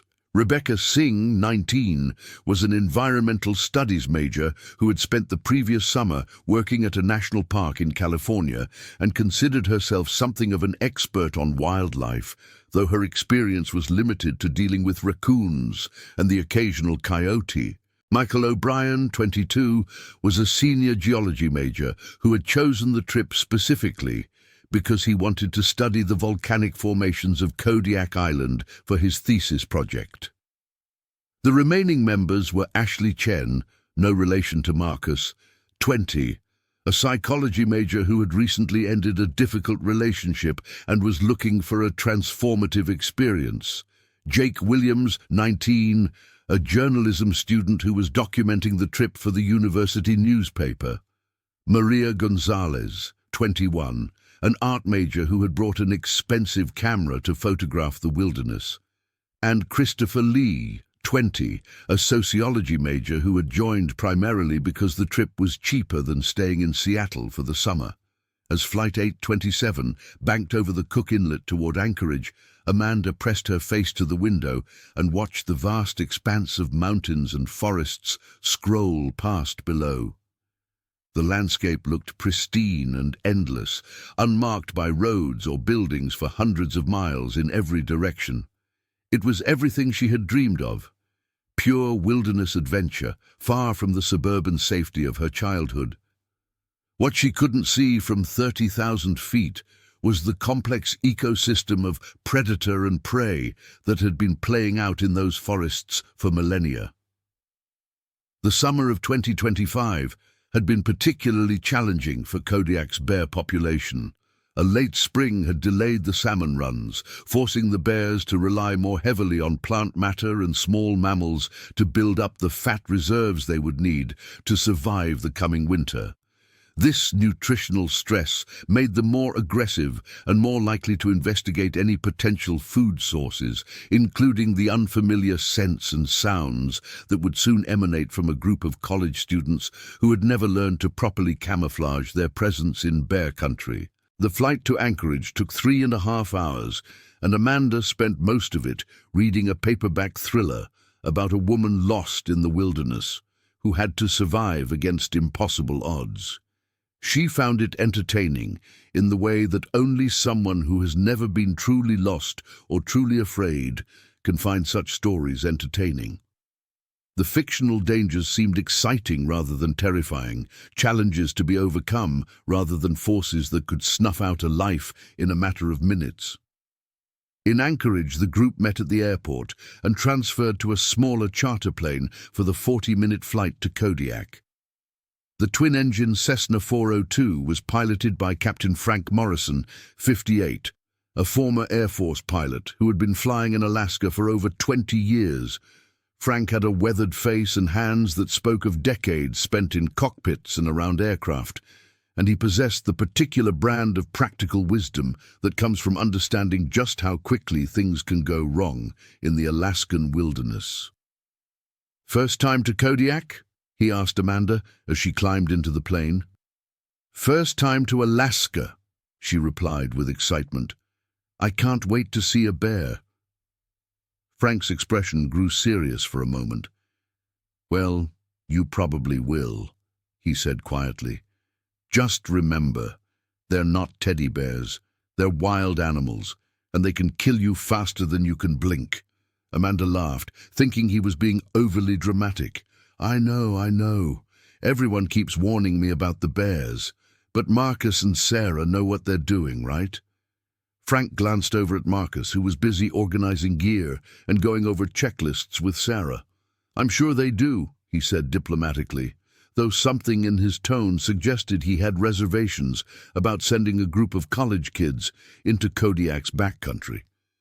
The flight to Kodiak passed over some of the most spectacular wilderness in North America. Below them, the Gulf of Alaska stretched to the horizon, its dark waters broken by whitecaps and the occasional fishing vessel.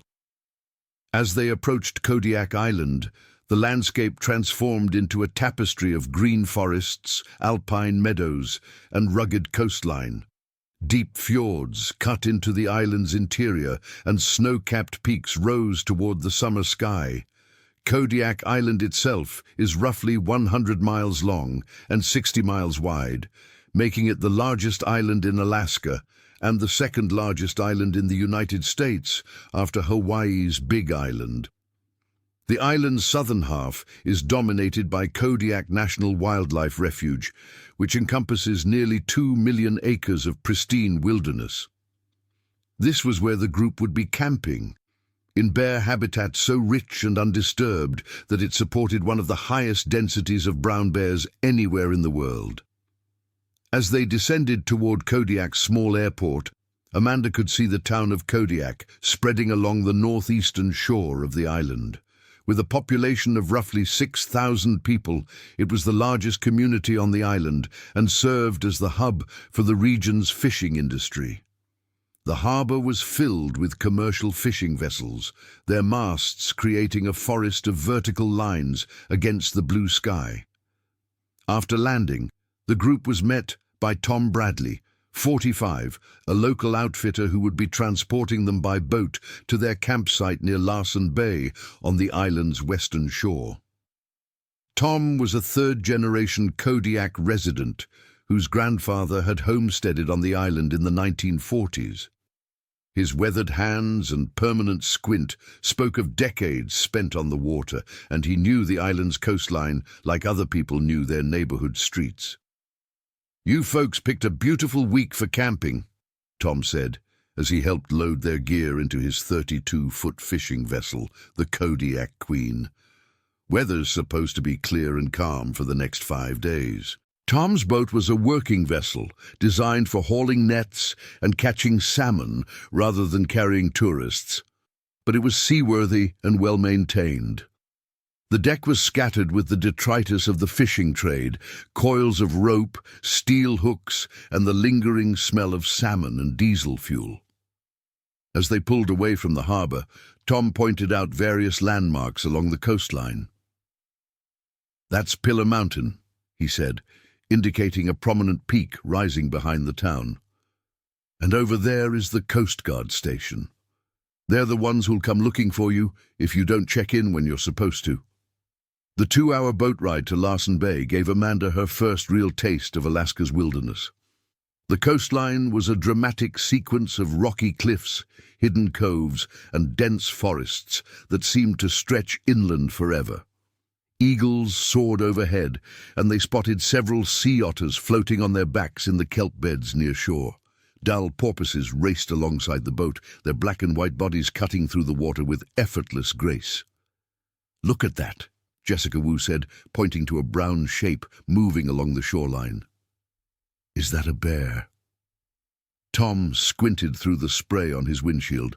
"Yep. Probably a subadult male looking for salmon. They follow the coastline this time of year, checking the creek mouths for fish." Amanda felt a thrill of excitement as she watched the bear through Tom's binoculars. It was her first wild bear sighting, and the animal looked smaller and more manageable than she had expected.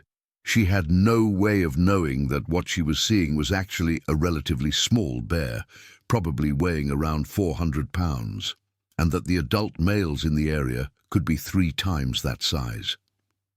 As they rounded a point and entered Larsen Bay, Tom pointed to a stretch of beach backed by dense spruce forest.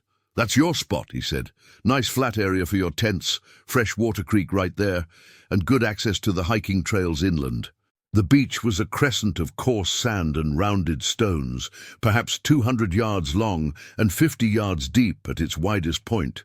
Behind the beach, the forest rose steeply toward a series of ridges that disappeared into the afternoon haze. A small creek emptied into the bay at the northern end of the beach, its clear water tumbling over rocks worn smooth by centuries of runoff from the mountains above. As Tom began ferrying their gear to shore in his inflatable dinghy, Marcus gathered the group for a final safety briefing. "Okay, everyone," he said, consulting his laminated notes. "This is it. We're going to be completely on our own out here for the next 5 days. No cell phone service, no roads, no rescue, except what we can call in by satellite phone." He held up a yellow device roughly the size of a cell phone. This is our emergency beacon. It's got GPS and can send a distress signal to the Coast Guard. But remember, help could be hours away, even in an emergency. We need to be careful and follow all our safety protocols. Sarah took over the briefing, her voice carrying the authority of someone who had grown up in Alaska. Bear safety is our #1 priority, she said. All food goes in the bear canisters every night. No food, toothpaste, soap, or anything with a scent in your tents. When we're hiking, we make noise, talk loudly, clap your hands, call out, "Hey bear," on blind corners. If you see a bear, don't run. Back away slowly and make yourself look big. She patted the bear spray on her belt. I've got bear spray and there's more in the group kit. But the best bear encounter is the one that never happens. We're visitors in their home, and we need to act like it. As the afternoon wore on, the group established their camp on the beach.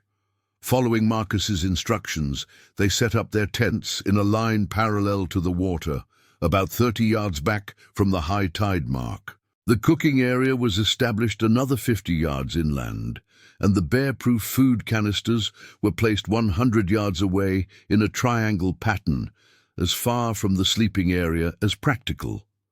Amanda shared a 3-person tent with Jessica Wu and Emma Thompson. As they organized their gear, Amanda felt a deep sense of satisfaction and accomplishment. Here she was, a middle-class suburban girl, camping in one of the last true wildernesses on Earth. She felt independent and capable in a way she had never experienced before. "This is amazing," she said to her tent mates as they unpacked their sleeping bags. "I can't believe we have this whole place to ourselves." Emma, who had grown up in Montana, was more pragmatic. "It's beautiful," she agreed, "but we need to be careful. This isn't like camping in a state park. There's no rangers, no other campers, no help if something goes wrong." Jessica, meanwhile, was struggling with the reality of being completely disconnected from the digital world.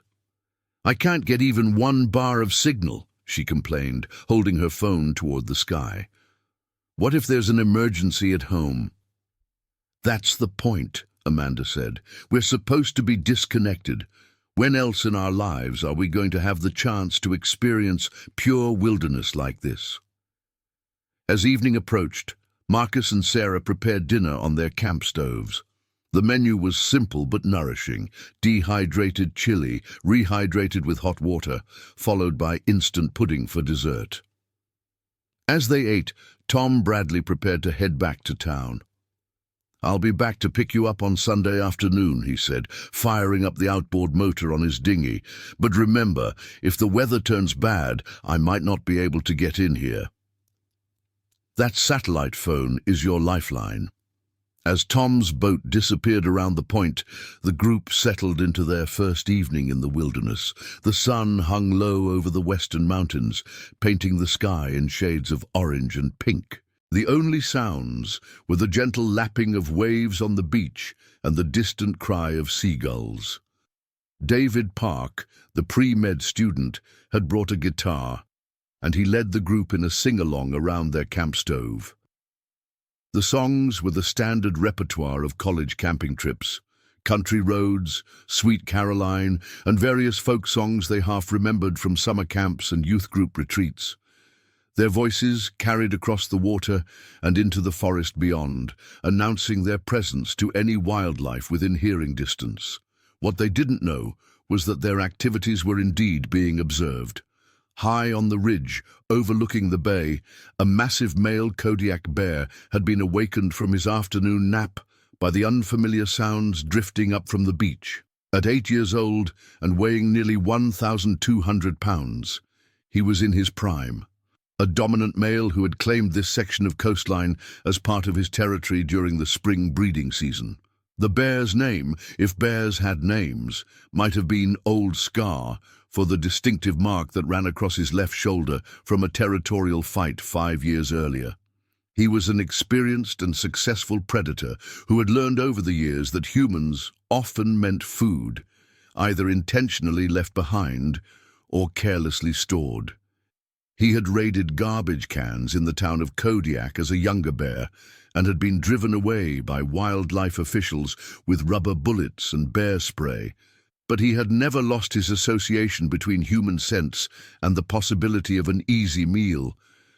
As the singing continued from the beach below, Old Scar rose to his feet and began moving slowly down the hillside toward the camp. His massive paws made almost no sound on the forest floor, despite his enormous size.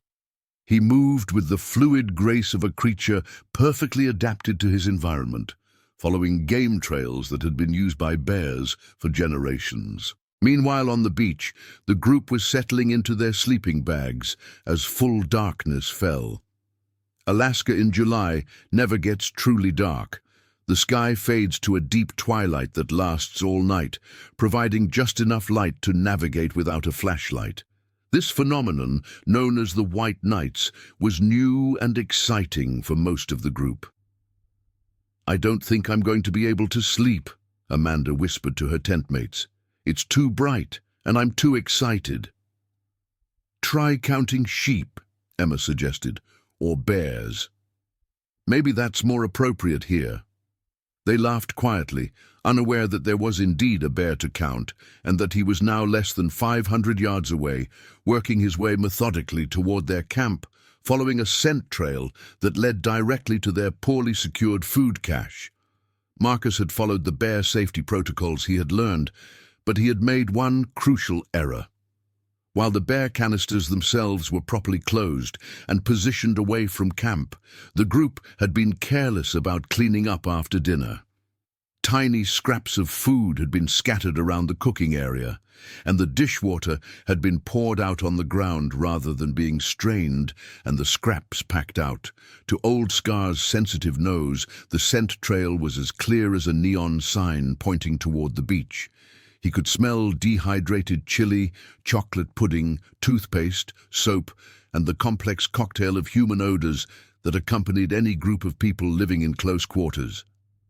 Most importantly, he could smell fear, the subtle chemical signature that prey animals give off when they sense a predator nearby, even if they're not consciously aware of the danger. As Old Scar approached the edge of the forest, he paused to assess the situation. His eyesight was relatively poor, but his hearing was excellent, and he could make out the soft sounds of sleeping humans in their nylon shelters. His nose told him there were many humans, more than he had encountered before, but also that they were small and likely defenseless. At 2:17 a.m., according to David Park's digital watch, Old Scar made his decision and stepped out of the forest onto the beach. The first person to sense his presence was Emma Thompson, whose Montana upbringing had given her an instinctual awareness of wildlife. She woke from a light sleep with the immediate certainty that something was wrong, though she couldn't identify exactly what had awakened her. The night was still and quiet, with only the gentle sound of waves on the beach. "Amanda," she whispered. "Amanda, wake up." Amanda stirred in her sleeping bag. "What? What time is it?" "Shh," Emma said urgently. "Listen, do you hear that?" They lay still, straining their ears. At first there was nothing, and then Amanda heard it too. A soft shuffling sound, like something large moving carefully across the sand. Her first thought was that it might be one of their group members going to the bathroom, but the sound was too heavy, too deliberate. "Should we wake Marcus?" Amanda whispered. Before Emma could answer, they heard Sarah Martinez's voice from the tent next to theirs, speaking in an urgent whisper. "Marcus! Marcus, wake up. There's something outside." Marcus Chen came instantly awake, his mind immediately focusing on his responsibilities as group leader. He had been having a restless night, troubled by dreams he couldn't quite remember, but which left him with a sense of unease. As he became fully conscious, he heard the sound that had awakened the others, the unmistakable sound of a large animal moving through their camp. "Everyone stay in your tents," he called out in a loud whisper. "Don't move.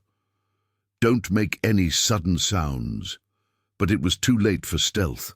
Old Scar had already located the source of the food smells that had drawn him down from the ridge. The bear canisters, designed to be bear-proof when properly closed, had been left with one lid slightly askew, a small oversight that created a gap just large enough for the concentrated food odors to escape. With a casual swipe of his massive paw, Old Scar knocked over the first canister, sending it rolling across the sand with a loud metallic clatter. The sound galvanized the camp into action. "Bear!" Sarah shouted, abandoning any attempt at stealth. "Everyone out of your tents! Make noise! Make yourselves big!" But the group's response was far from coordinated. Some members, following their training, began shouting and clapping their hands. Others, paralyzed by fear, remained frozen in their sleeping bags. A few, giving in to panic, tried to run toward the water. Old Scar, meanwhile, was frustrated by his inability to access the food inside the bear canister. He bit down on the hard plastic, his massive jaws exerting over 1,000 pounds of pressure per square inch. But the container held. His frustration was turning to anger, and the shouting and chaotic movement of the humans was triggering his predatory instincts rather than driving him away. Marcus Chen, to his credit, was trying to implement the emergency procedures he had memorized. He grabbed the satellite phone and began trying to activate the emergency beacon while Sarah searched for her bear spray in the pre-dawn darkness. "Where's the bear spray?" she called out. "I can't find the bear spray." Tyler Morrison, the business major from Portland, was the first to break completely. Ignoring all his training, he bolted from his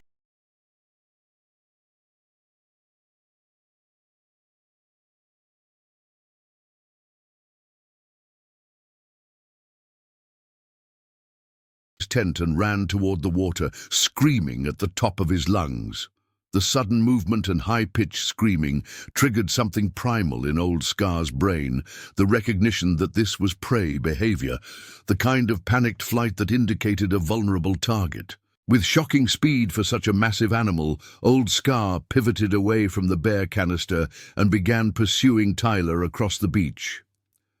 A charging Kodiak bear can reach speeds of up to 35 miles per hour, faster than any human can run, and Tyler had barely made it 20 yards before the bear was upon him. The attack happened so quickly that most of the group didn't even realize what was occurring until it was over. Tyler's screams were cut short as Old Scar's massive jaws closed around his torso, lifting him off the ground and shaking him like a dog with a toy.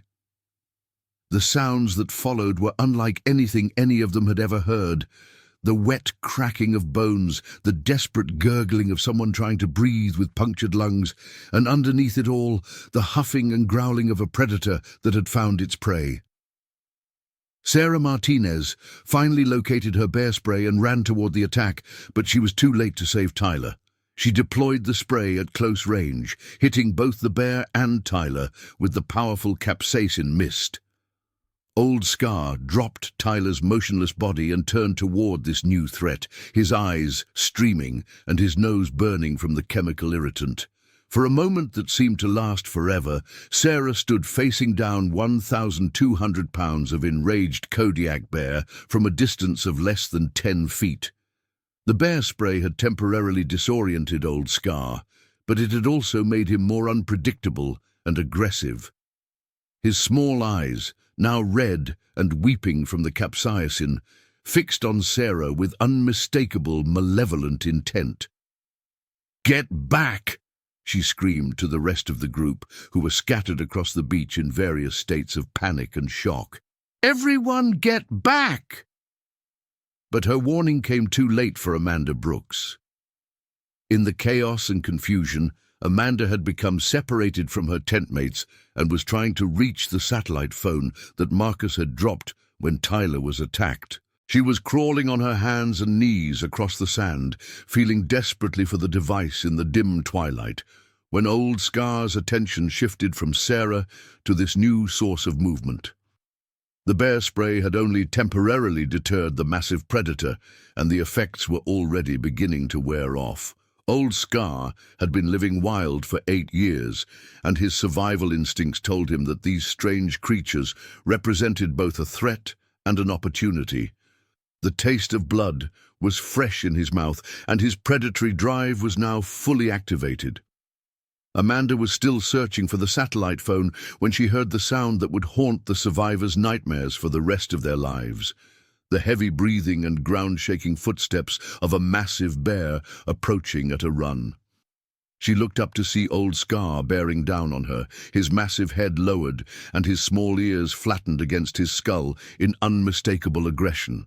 "Amanda, run!" Emma Thompson screamed from somewhere behind her, but Amanda was frozen by terror and the absolute certainty that she was about to die. The bear's massive paw hit her first, sending her sprawling across the sand with such force that her left shoulder was dislocated on impact.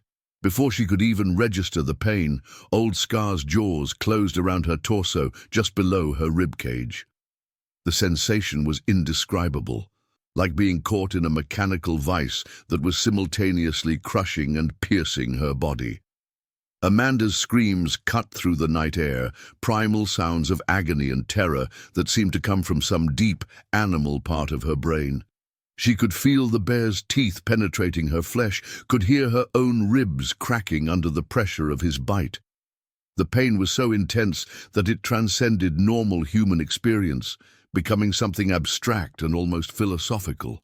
Time seemed to stretch and distort during the attack. Seconds felt like hours, as Amanda experienced every detail with crystalline clarity. The musky fish smell of the bear's breath, the sensation of being lifted off the ground, the strange wetness spreading across her body that she dimly realized was her own blood. Her mind seemed to separate from her body, observing the attack from a distance, while her physical form underwent systematic destruction. Old Scar shook her violently, the way a terrier shakes a rat, and Amanda could feel something fundamental breaking inside her chest. Her lung was punctured, and she could no longer draw a full breath. Pink foam appeared at the corners of her mouth as her respiratory system began to fail. The bear dropped her onto the sand and stood over her, his massive bulk blocking out the pale night sky. Amanda looked up into his small, dark eyes and saw no malice there. Only the cold, practical assessment of a predator deciding whether his prey was sufficiently subdued. She tried to speak, to plead for her life, but only a wet whisper emerged from her damaged throat. For a moment that lasted an eternity, Amanda and Old Scar regarded each other across the vast evolutionary gulf that separated predator and prey. She was 19 years old, with a whole life ahead of her, college to finish, a career to build, a family to raise, grandchildren to spoil. He was a wild animal, following instincts honed by millions of years of evolution, doing what bears had always done when they encountered something that smelled like food and acted like prey. Then Old Scar bent his massive head and bit down again, this time targeting Amanda's head and neck. Her screams cut off abruptly, replaced by a wet, choking sound as the bear's canine teeth, each over 2 inches long, penetrated her skull and cervical vertebrae. The attack, from beginning to end, lasted exactly 3 minutes and 47 seconds. Marcus Chen, who had been trying to reach his shotgun while the bear was focused on Amanda, finally managed to chamber a round and fire a warning shot into the air. The loud report of the 12-gauge echoed across the bay, and Old Scar finally looked up from his victim. Bear spray was one thing, a temporary irritant that he had encountered before, but the sharp crack of gunfire triggered a deep, genetic memory of danger. With one final look at the scattered group of humans, Old Scar turned and loped back toward the forest, moving with the same fluid grace he had displayed during his approach. Within seconds, he had disappeared into the spruce trees, leaving behind only the metallic smell of blood and the traumatic memories of 12 college students who had learned in the space of less than 4 minutes that nature was not the benevolent playground they had imagined. In the sudden silence that followed the bear's departure, the survivors slowly began to comprehend the magnitude of what had just occurred. Tyler Morrison lay motionless near the water's edge, his body twisted at impossible angles, dark stains spreading across the sand beneath him. Amanda Brooks was crumpled where the bear had left her, her breathing shallow and irregular, pink foam bubbling from her lips with each labored breath. Sarah Martinez was the first to regain her composure and begin implementing emergency procedures. Her father's training as a state trooper had given her some familiarity with trauma scenes, though nothing could have prepared her for the visceral reality of bear attack victims. "Jessica, Emma, stay with Amanda," she called out, her voice steady despite the chaos around her. "Keep her still and try to stop the bleeding. Marcus, get on that satellite phone and call for help. David, you're pre-med. Help with first aid." But David Park, despite 2 years of pre-medical training, found himself paralyzed by the enormity of Amanda's injuries. He had studied trauma medicine in textbooks and observed surgeries from gallery, but he had never seen anything like the systematic destruction that a Kodiak bear could inflict on a human body. Amanda's left arm was nearly severed at the shoulder, held on only by strips of muscle and skin. Deep puncture wounds dotted her torso where the bear's teeth had penetrated, and her breathing was becoming increasingly labored as her punctured lung continued to fill with blood. "I don't know what to do," he admitted, his hands shaking as he knelt beside Amanda's broken body. "This is beyond first aid. She needs a trauma surgeon, and she needs one now." Marcus Chen was having his own crisis of competence as he struggled with the satellite phone. His hands were shaking so badly that he could barely operate the device's small buttons, and the gravity of his responsibilities as group leader was beginning to overwhelm him. 2 of his students were critically injured, possibly dying, and he was over 200 miles from the nearest hospital with no way to get them there except by boat or helicopter. Come on," he muttered as he tried to establish a satellite connection. The device's small screen showed a weak signal, but it was taking precious minutes to lock onto enough satellites to transmit their distress call. Meanwhile, Amanda was slipping into shock. Her body temperature was dropping as blood loss and trauma overwhelmed her system's ability to maintain homeostasis. She was conscious but disoriented, her mind struggling to process what had happened to her. She kept trying to sit up, not understanding why her body wouldn't respond to her commands. "I can't feel my legs," she whispered to Emma, who was kneeling beside her and trying to apply pressure to the worst of her wounds. "Why can't I feel my legs?" Emma didn't have the heart to tell her that the bear's final bite had likely severed her spinal cord. Instead, she tried to keep Amanda talking and alert while they waited for help that might not arrive in time. "You're going to be okay," Emma lied, tears streaming down her face. "Help is coming. Just stay with us." But Amanda was already beginning to drift away, her consciousness fading as her brain struggled to function without adequate blood flow. Her last coherent thoughts were of her parents, waiting at home in Bellevue for a phone call that would never come. She had promised to check in every day, but she would never make another phone call to anyone. At 2:51 a.m., Marcus finally succeeded in transmitting their emergency beacon signal to the Coast Guard Rescue Coordination Center in Juneau. The message was brief but contained all the essential information: bear attack, 2 critical injuries, immediate medevac required, Larsen Bay, Kodiak Island. The emergency response began immediately, but the logistics of wilderness rescue in Alaska meant that help was still hours away. The nearest Coast Guard helicopter was based in Kodiak, 45 minutes away by air, but it would take time to scramble the crew and prepare the aircraft for a nighttime rescue operation in challenging terrain. Lieutenant Commander Jennifer Walsh was the duty officer at Coast Guard Air Station Kodiak when the distress call came in. A 15-year veteran with extensive experience in Alaskan search and rescue operations, she understood immediately that this was a race against time. Bear attack victims, if they survived the initial encounter, often died from shock and blood loss before help could reach them. "We need to get airborne in 15 minutes, she told her crew chief, Petty Officer First Class Robert Torres. "Full medical kit, blood products, and tell Doc Martinez to suit up. This is going to be a trauma case." Hospital Corpsman Second Class Elena Martinez, no relation to Sarah Martinez at the camp, was the unit's medic and had seen her share of bear attack victims over the years. She began preparing her medical equipment for what she knew would be a challenging patient stabilization under field conditions. "How many casualties?"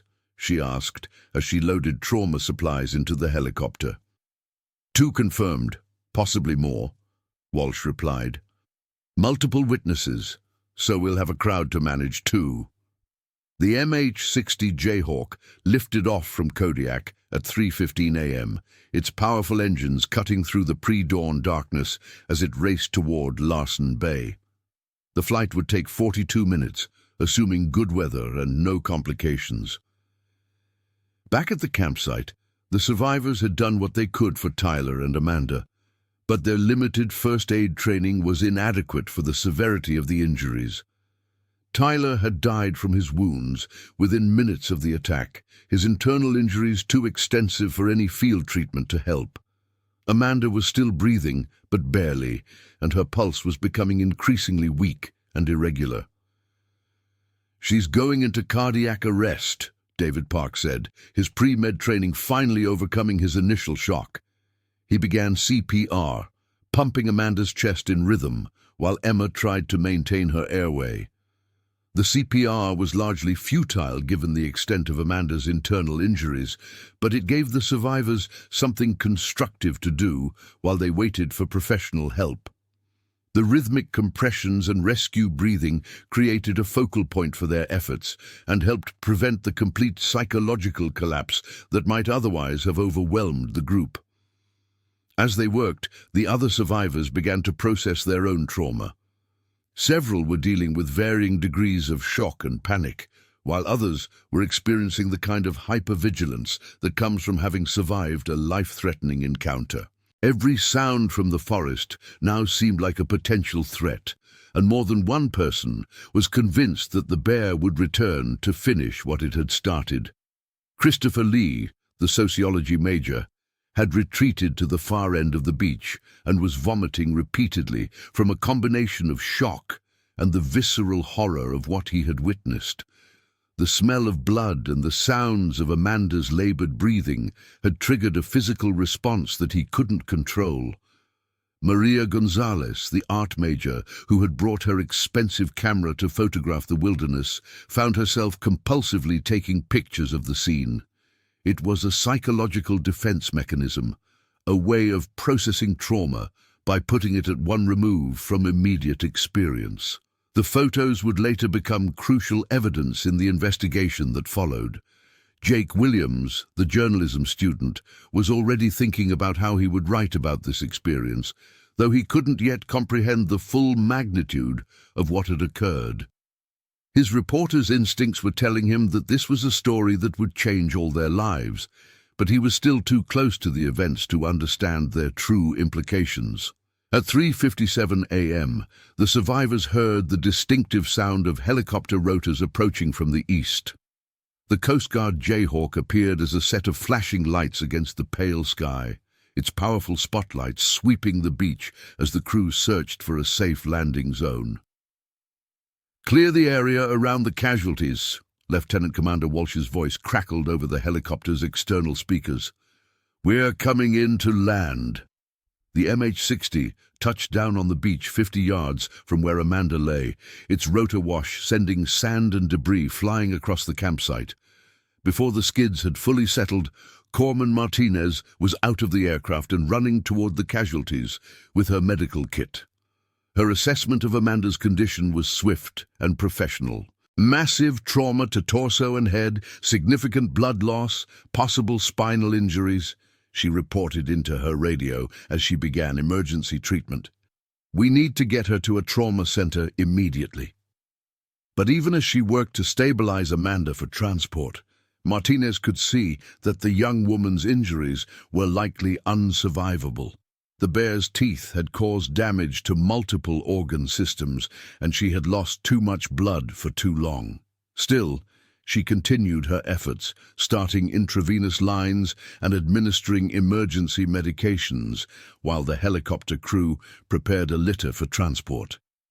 Tyler Morrison was beyond help, and after a brief examination, Martinez confirmed what the survivors already knew. "This one's a fatality," she reported. "We'll transport the body, but priority is the female with vital signs." As they loaded Amanda onto the helicopter, she experienced a brief moment of consciousness. Through the haze of pain medication and blood loss, she saw the faces of her rescuers and the familiar interior of an aircraft. For a moment, she felt a surge of hope. She was going to be rescued. She was going to survive. She was going to see her parents again. But Amanda Brooks died at 4:23 a.m., 6 minutes into the flight to Kodiak Regional Hospital, as Corman Martinez worked desperately to maintain her blood pressure and keep her heart beating. Her last words, whispered so quietly that Martinez almost missed them, were, "Tell my mom I'm sorry." The helicopter landed at Kodiak Regional Hospital at 4:31 a.m., where a trauma team led by Dr. Patricia Nguyen was waiting to receive the patient, but when the litter was wheeled into the emergency department, there was no longer anything they could do except officially pronounce Amanda dead and begin the process of notifying her family. Dr. Nguyen, who had been practicing emergency medicine in Alaska for 8 years, had seen bear attack victims before, but Amanda's injuries were among the worst she had encountered. The bear's powerful jaws had caused what forensic pathologists would later describe as massive blunt force trauma with multiple penetrating wounds, consistent with large carnivore predation. The phone call to Amanda's parents was made by Dr. Nguyen at 5:15 a.m. Alaska time, which was 6:15 a.m. in Seattle. Patricia Brooks answered on the second ring, instantly alert with the particular anxiety that parents feel when they receive unexpected calls in the early morning hours. "Mrs. Brooks, this is Dr. Nguyen at Kodiak Regional Hospital in Alaska," the doctor began, using the careful tone that medical professionals adopt when delivering the worst possible news.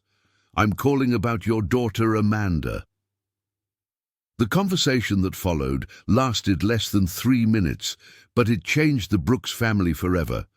Patricia Brooks screamed when she heard the news, a sound of pure anguish that woke the neighbors and brought her husband running from the bathroom, where he had been getting ready for his early morning hospital rounds. Dr. Richard Brooks took the phone from his wife's shaking hands and listened with professional composure as Dr. Nguyen explained the circumstances of his daughter's death. His medical training helped him understand the clinical details, but it couldn't protect him from the emotional devastation of losing his youngest child. "Was she in pain?" he asked, the question that every parent asks in these circumstances. Dr. Nguyen chose her words carefully. "She received immediate medical attention, and we did everything possible to make her comfortable," she said, which was technically true, but avoided the reality that Amanda had suffered terribly before help arrived. The Brooks family's nightmare was just beginning. In addition to their grief, they would face weeks of media attention, investigation by wildlife authorities, and legal proceedings, as various agencies tried to determine what had gone wrong and whether anyone was liable for their daughter's death. Meanwhile, the surviving members of the camping group were being evacuated from Larsen Bay by Coast Guard cutter. The USCGC Hickory, a 225-foot buoy tender based in Homer, had been diverted to pick up the survivors and transport them back to Kodiak for debriefing and medical evaluation. The 6-hour boat ride gave the survivors time to begin processing their trauma, but it also marked the beginning of a media frenzy that would follow them for months. Word of the attack had already reached the mainland, and news crews were assembling in Kodiak to cover the story. "Bear attack kills college student in Alaska wilderness" was the headline that appeared on news websites across the country within hours of the incident. The story had all the elements that modern media loves: young people in danger, wilderness adventure gone wrong, and the primal fear that comes from encounters with apex predators. Marcus Chen, as the trip leader, found himself at the center of the media attention and the investigation that followed. Alaska Department of Fish and Game wildlife biologist Dr. Karen Thompson was assigned to lead the official investigation into the attack, and her preliminary interviews with the survivors revealed several areas where proper bear safety protocols had not been followed. The food storage was inadequate, Dr. Thompson noted in her initial report. While bear canisters were used, they were not properly secured, and food debris was left around the cooking area. The group also made excessive noise during the evening hours, which may have attracted the bears' attention, but the investigation also revealed that the attack was not entirely preventable. Old Scar, the bear responsible for the attack, was a mature male in his prime who had been displaying increasingly aggressive behavior toward humans. He had been involved in several property damage incidents in and around Kodiak over the previous 2 years, but wildlife officials had been unable to capture or relocate him due to his remote territory and elusive behavior. This was a predatory attack by a bear that had lost its natural fear of humans, Dr. Thompson concluded. While better camp management might have reduced the risk, the bear's behavior was sufficiently aggressive that an encounter might have been inevitable given the remote location and the bear's established territory. The investigation took 3 weeks to complete and resulted in several recommendations for future wilderness camping groups, including mandatory bear safety training, improved food storage requirements, and the presence of armed guides in high-risk areas. But for the families of Amanda Brooks and Tyler Morrison, these recommendations came too late. Amanda's funeral was held at Bellevue Presbyterian Church on August 5th, 3 weeks after her death. Over 800 people attended, including classmates from the University of Washington, neighbors from her childhood, and family members from across the country. The service was a celebration of her life, but it was also a stark reminder of how quickly and randomly tragedy can strike. Pastor Michael Anderson, who had baptized Amanda as an infant, struggled to find words that could make sense of her death. "Amanda died doing what she loved," he said during his eulogy. "She was exploring the natural world with the curiosity and courage that defined her character. While we cannot understand why this happened, we can honor her memory by living with the same passion for life that she showed every day." Dr. Richard Brooks spoke at his daughter's funeral, his voice steady despite his obvious grief. "Amanda always said she wanted to live an extraordinary life," he said. "She wanted adventures. She wanted to see places that most people never see. She wanted to push herself beyond the comfortable boundaries of suburban life. In her 19 years, she accomplished that goal. She lived more fully than many people do in twice as long." But privately, Dr. Brooks was consumed with guilt and anger. He had signed the permission forms for the trip, had helped Amanda buy her camping gear, had encouraged her spirit of adventure. If he had said no, if he had insisted she choose a safer destination, she would still be alive. The psychological aftermath of the attack affected each survivor differently. Some, like Emma Thompson, channeled their trauma into advocacy for wilderness safety education. Others, like Christopher Lee, never camped again and developed a lasting phobia of outdoor activities. Marcus Chen left graduate school and underwent months of therapy to deal with his survivor's guilt and the weight of responsibility he felt for the deaths. Sarah Martinez, whose quick thinking with the bear spray may have prevented additional casualties, was haunted by the question of whether she could have saved Amanda if she had acted differently. She completed her graduate degree, but left Alaska permanently, unable to be around the wilderness that had once defined her identity. The University of Washington suspended its wilderness camping program pending a comprehensive review of safety protocols. The review, completed 6 months later, resulted in new requirements, including mandatory bear safety certification for all participants, the presence of armed guards in bear country, and improved emergency communication equipment. But perhaps the most lasting impact of the attack was on public perception of wilderness recreation and wildlife management. The incident sparked a national debate about the balance between preserving wild spaces and protecting human safety, with some calling for more aggressive bear management policies, and others arguing that the risk of wildlife encounters is an inherent part of wilderness experience. Old Scar, the bear responsible for the attack, was never captured. Alaska Department of Fish and Game teams spent weeks searching the area around Larsen Bay, using everything from tracking dogs to helicopter surveys, but the massive male had disappeared into the vast wilderness of Kodiak Island. Wildlife officials believed he had moved to a more remote part of his territory, possibly in response to the increased human activity following the attack.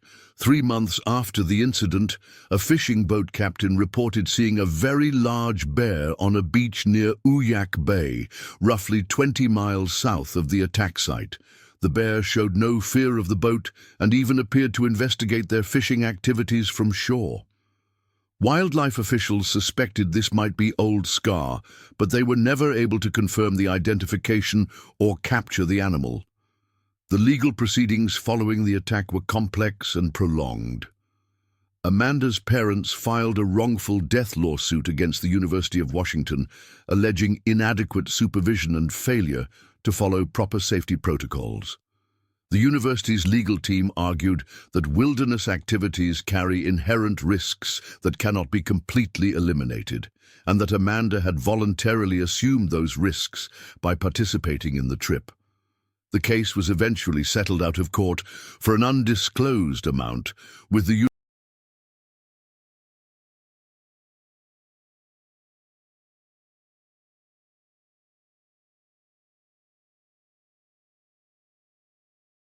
university admitting no wrongdoing but agreeing to implement enhanced safety measures for future wilderness programs. The settlement money was used by the Brooks family to establish the Amanda Brooks Wilderness Safety Foundation, which provides bear safety education to schools and youth groups across the Pacific Northwest. Tyler Morrison's family chose not to pursue legal action, instead focusing their efforts on healing and honoring their son's memory. Tyler had been an organ donor, and his corneas, heart valves and bone tissue were used to help several other people, providing some small measure of meaning to his otherwise senseless death. The media coverage of the attack continued for months, with investigative reports examining everything from bear management policies to the commercialization of wilderness adventure programs. Amanda and Tyler became symbols in a larger cultural debate about risk, nature, and the American obsession with extreme experiences. Some coverage was sensitive and thoughtful, focusing on the systemic issues that contributed to the tragedy, but much of it was sensationalistic, emphasizing the gory details of the attack and perpetuating misconceptions about bear behavior. The survivors found themselves repeatedly re-traumatized by having to relive their experience for reporters and investigators. A year after the attack, Dr. Karen Thompson published a comprehensive study of bear-human interactions on Kodiak Island, using the Brooks-Morrison incident as a case study in predatory behavior. Her research showed that such attacks, while extremely rare, were becoming slightly more common as human recreational activity increased in prime bear habitat. The fundamental issue is not whether bears are dangerous, Dr. Thompson wrote. They are apex predators, and danger is inherent in any encounter with them. The issue is whether we, as a society, are willing to accept that risk in exchange for access to pristine wilderness areas.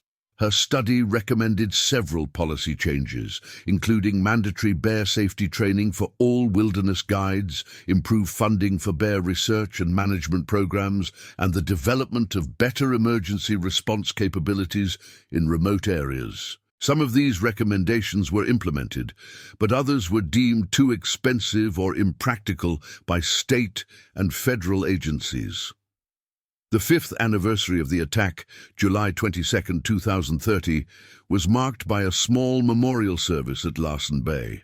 Amanda's parents, now in their late 50s, made the journey to Alaska, along with Emma Thompson and 2 other survivors.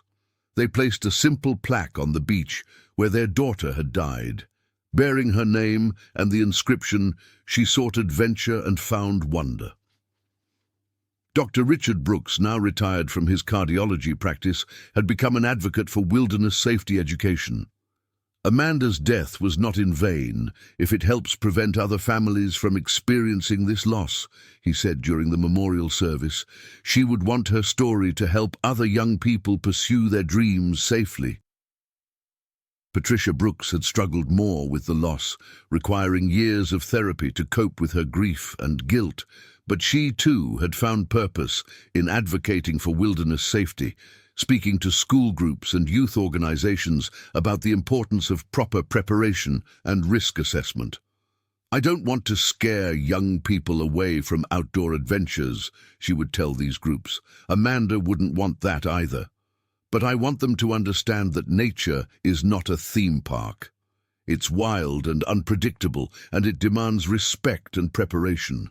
The camping site at Larsen Bay was never used for organized groups again.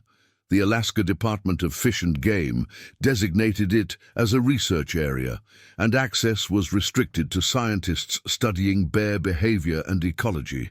A small research station was built on the ridge overlooking the bay, where biologists monitored the local bear population and studied the long-term effects of human-bear interactions. Emma Thompson, now Dr. Emma Thompson, completed her degree in wildlife biology and went on to become one of the leading experts on human-bear conflict resolution. Her research was directly informed by her experience as a survivor, and she often used the Brooks-Morrison incident as a teaching tool in her graduate-level courses on wildlife management. Every wildlife professional needs to understand that we're not just managing animals, she would tell her students. We're managing human behavior, human psychology, and human expectations about what the natural world owes us. She never returned to Kodiak Island, though she had opportunities to conduct research there. The memories were too vivid, the trauma too fresh, even years later. Instead, she focused her work on bear populations in the continental United States, where human-bear conflicts were becoming increasingly common as development encroached on traditional bear habitat. Marcus Chen had the most difficult recovery of all the survivors. As the trip leader, he felt responsible for every aspect of what had gone wrong, and his survivor's guilt was compounded by his professional shame at having failed in his duties as a guide. He left the outdoor education field entirely and retrained as a software engineer, finding solace in the predictable logic of computer programming. He moved to Portland and rarely spoke about his Alaska experience, even to close friends and family. When he did discuss it, usually in therapy sessions, he focused obsessively on the decisions he had made and the things he might have done differently. "If I had been more careful about the food storage, if I'd been more aggressive about making noise, if I had kept the group closer together, maybe Amanda and Tyler would still be alive," he would say. His therapist spent years helping him understand that trauma and tragedy often result from complex interactions of factors, many beyond any individual's control. Sarah Martinez returned to Alaska after completing her graduate degree, but she took a job with the state government rather than returning to the wilderness. She became a policy analyst for the Department of Fish and Game, working on human-wildlife conflict issues from an office in Anchorage rather than in the field. Her intimate knowledge of the Brooks Morrison incident made her an invaluable resource for developing new protocols and training programs. She helped design the Bear Safety Curriculum that became mandatory for all wilderness guides in Alaska, and she served on the committee that investigated several subsequent bear attacks. "I know what it's like when everything goes wrong," she would tell other wildlife professionals. "I know how quickly a routine situation can become a life or death emergency. That knowledge has to inform everything we do." She never married or had children, though she couldn't say whether this was related to her trauma or simply the path her life had taken. She found fulfillment in her work and in knowing that her experience might help prevent similar tragedies. The other survivors scattered across the country after graduation, maintaining loose contact through social media, but rarely gathering in person. The shared trauma had created bonds between them, but it had also made it difficult to be together without reliving the worst night of their lives. David Park completed medical school and became an emergency physician, specializing in trauma care. His experience with Amanda's injuries had given him an intimate understanding of what the human body could endure, and he became known for his skill in treating severe trauma cases. He often thought about Amanda when he was working on patients with similar injuries, wondering if he could have saved her if he had known then what he knew now. The question haunted him professionally and personally, driving him to push the boundaries of emergency medicine and trauma surgery.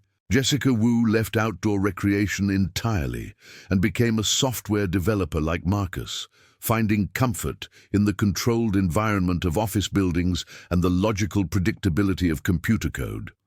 She lived in San Francisco and had no interest in camping, hiking, or any other outdoor activities.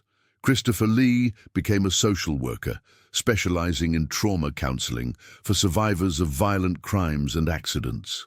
His own experience with PTSD and survival guilt informed his approach to helping others, and he was particularly effective at working with people who had witnessed traumatic events. Rebecca Singh went on to become a park ranger with the National Park Service, working in Yellowstone and later Glacier National Park. Her experience in Alaska had taught her respect for the power of wild animals, but it hadn't diminished her love of the wilderness. What happened to Amanda and Tyler was tragic, but it doesn't change the fact that wild places are important and valuable, she would say. It just means we need to be smarter about how we interact with them. Michael O'Brien completed his geology degree and became a research scientist studying volcanic activity. He avoided fieldwork in bear country for several years after the attack, but eventually returned to remote research sites as his career demanded. Ashley Chen became a psychologist specializing in trauma therapy, drawing on her own experience to help others process difficult experiences. She often wondered if her choice of career was a form of ongoing therapy for herself, but she found the work meaningful and important. Jake Williams became a journalist as planned, but he specialized in environmental and outdoor recreation issues rather than general assignment reporting. He wrote extensively about wilderness safety and wildlife management, always drawing on his personal experience to inform his reporting. Maria Gonzalez continued her art career, but shifted her focus to abstract work rather than the nature photography she had originally planned. She found that realistic depictions of natural scenes triggered flashbacks and anxiety, so she channeled her creativity into more interpretive forms of expression. 10 years after the attack, many of the survivors had achieved a measure of peace with their experience. They had successful careers, relationships, and lives that honored the memory of their lost friends while not being defined entirely by trauma. But none of them were the same people they had been before that July night in 2025. The wilderness safety protocols developed in response to the Brooks Morrison incident became models for programs across North America. Bear safety training became mandatory for guides and group leaders in Alaska, Montana, Wyoming, and Western Canada. Emergency communication technology improved dramatically, with satellite communicators becoming standard equipment for all wilderness excursions. Bear management strategies also evolved, with more emphasis on proactive intervention when bears showed signs of aggressive behavior toward humans. The three strikes policy that had allowed Old Scar to remain in the wild after multiple human-bear conflicts was revised to allow for more aggressive action after the first incident. But perhaps the most important change was in public awareness and education. Amanda's story, tragic as it was, became a powerful teaching tool for wilderness safety education. Her photograph, smiling and confident in her brand-new hiking gear, appeared in countless brochures and training materials, reminding people that wilderness travel requires preparation, respect, and humility. The Amanda Brooks Wilderness Safety Foundation, established by her parents with the settlement money from their lawsuit, provided grants for bear safety education programs and funded research into human-wildlife conflict resolution. By 2035, the foundation had trained over 50,000 people in bear safety protocols and funded dozens of research projects aimed at reducing the risk of future attacks. Amanda always wanted to make a difference in the world, her father said during the foundation's 10th anniversary celebration. She wanted to have an impact, to leave the world better than she found it. This foundation, these safety programs, the lives that have been saved, this is her legacy. Old Scar was never definitively identified or captured, though there were periodic sightings of very large bears in the Kodiak wilderness that wildlife officials suspected might be him. In 2032, a bear of similar size and description was found dead from natural causes near Karluk Lake, roughly 50 miles from Larsen Bay. Genetic testing was inconclusive, but the bear was estimated to be 12 to 15 years old, which would have been consistent with Old Scar's age. Whether or not the dead bear was actually Old Scar, the incident marked the end of an era for the survivors and families affected by the attack. The possibility that the bear responsible for so much pain and trauma might finally be gone provided a form of closure, even if it couldn't bring back Amanda and Tyler. The Larsen Bay Research Station continued to monitor bear populations and study human-bear interactions, producing valuable data that informed wildlife management policies across Alaska. The research showed that while bear attacks remained extremely rare, they were indeed becoming slightly more common as recreational use of bear habitat increased. Dr. Thompson's long-term study, published in 2035, showed that the Brooks-Morrison incident was part of a broader pattern of increasing human-bear conflicts across North America. Climate change was altering bear behavior and habitat, while growing interest in wilderness recreation was putting more people in potential conflict situations. The challenge is not eliminating risk, Dr. Thompson wrote in her conclusion. The challenge is managing risk in a way that allows humans to experience wilderness while respecting the ecological integrity of these spaces and the safety of both people and wildlife.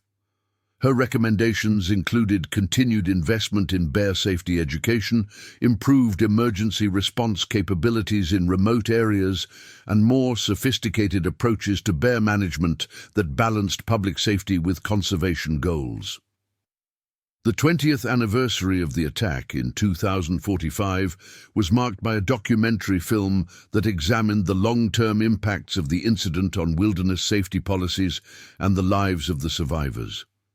Several of the survivors participated in the film, sharing their stories and reflecting on how the experience had shaped their lives and careers. "I don't think any of us will ever fully get over what happened that night," Emma Thompson said in an interview for the film. "But we've all found ways to channel our experience into something positive, whether that's through our careers, our advocacy work, or just by being more careful and thoughtful about how we interact with the natural world."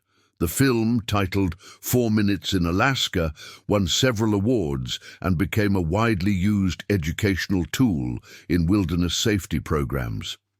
It balanced the tragic aspects of the story with the positive changes that had resulted from it, showing how tragedy could be transformed into meaningful action and remembrance. Amanda's parents, now in their 70s, remained active in wilderness safety advocacy until their deaths in the 2040s. Their foundation continued their work, expanding its mission to include climate change education and wildlife conservation as these issues became increasingly connected to human-wildlife conflicts. Patricia Brooks died in her sleep in 2048, 23 years after her daughter's death. Her final project had been a children's book about bear safety, written in simple language and illustrated with friendly but educational drawings. The book, published posthumously, became a standard resource for scout groups and environmental education programs. Dr. Richard Brooks lived until 2051, dying at age 87 after a long battle with Alzheimer's disease. In his final years, as his memory faded, he sometimes forgot that Amanda was gone and would ask his caregivers when she was coming to visit. His confusion was heartbreaking for those who knew the family's story, but it also seemed like a small mercy that his failing mind had released him from the burden of grief he had carried for so many years. The survivors, now middle-aged professionals with families and established careers, continued to honor Amanda and Tyler's memory in their own ways. Some became leaders in wilderness safety and wildlife conservation, while others found different paths but carried the lessons of that July night with them in everything they did. Marcus Chen, despite his early trauma and career change, eventually returned to outdoor education in a limited capacity. In his 50s, he began volunteering with youth groups, teaching wilderness safety, and sharing his experience as a cautionary tale about the importance of preparation and respect for nature. "I failed as a guide that night in Alaska," he would tell the young people he worked with. "I failed to protect the people who trusted me to keep them safe. I have to live with that for the rest of my life. But I can also use that failure to help other people avoid making the same mistakes."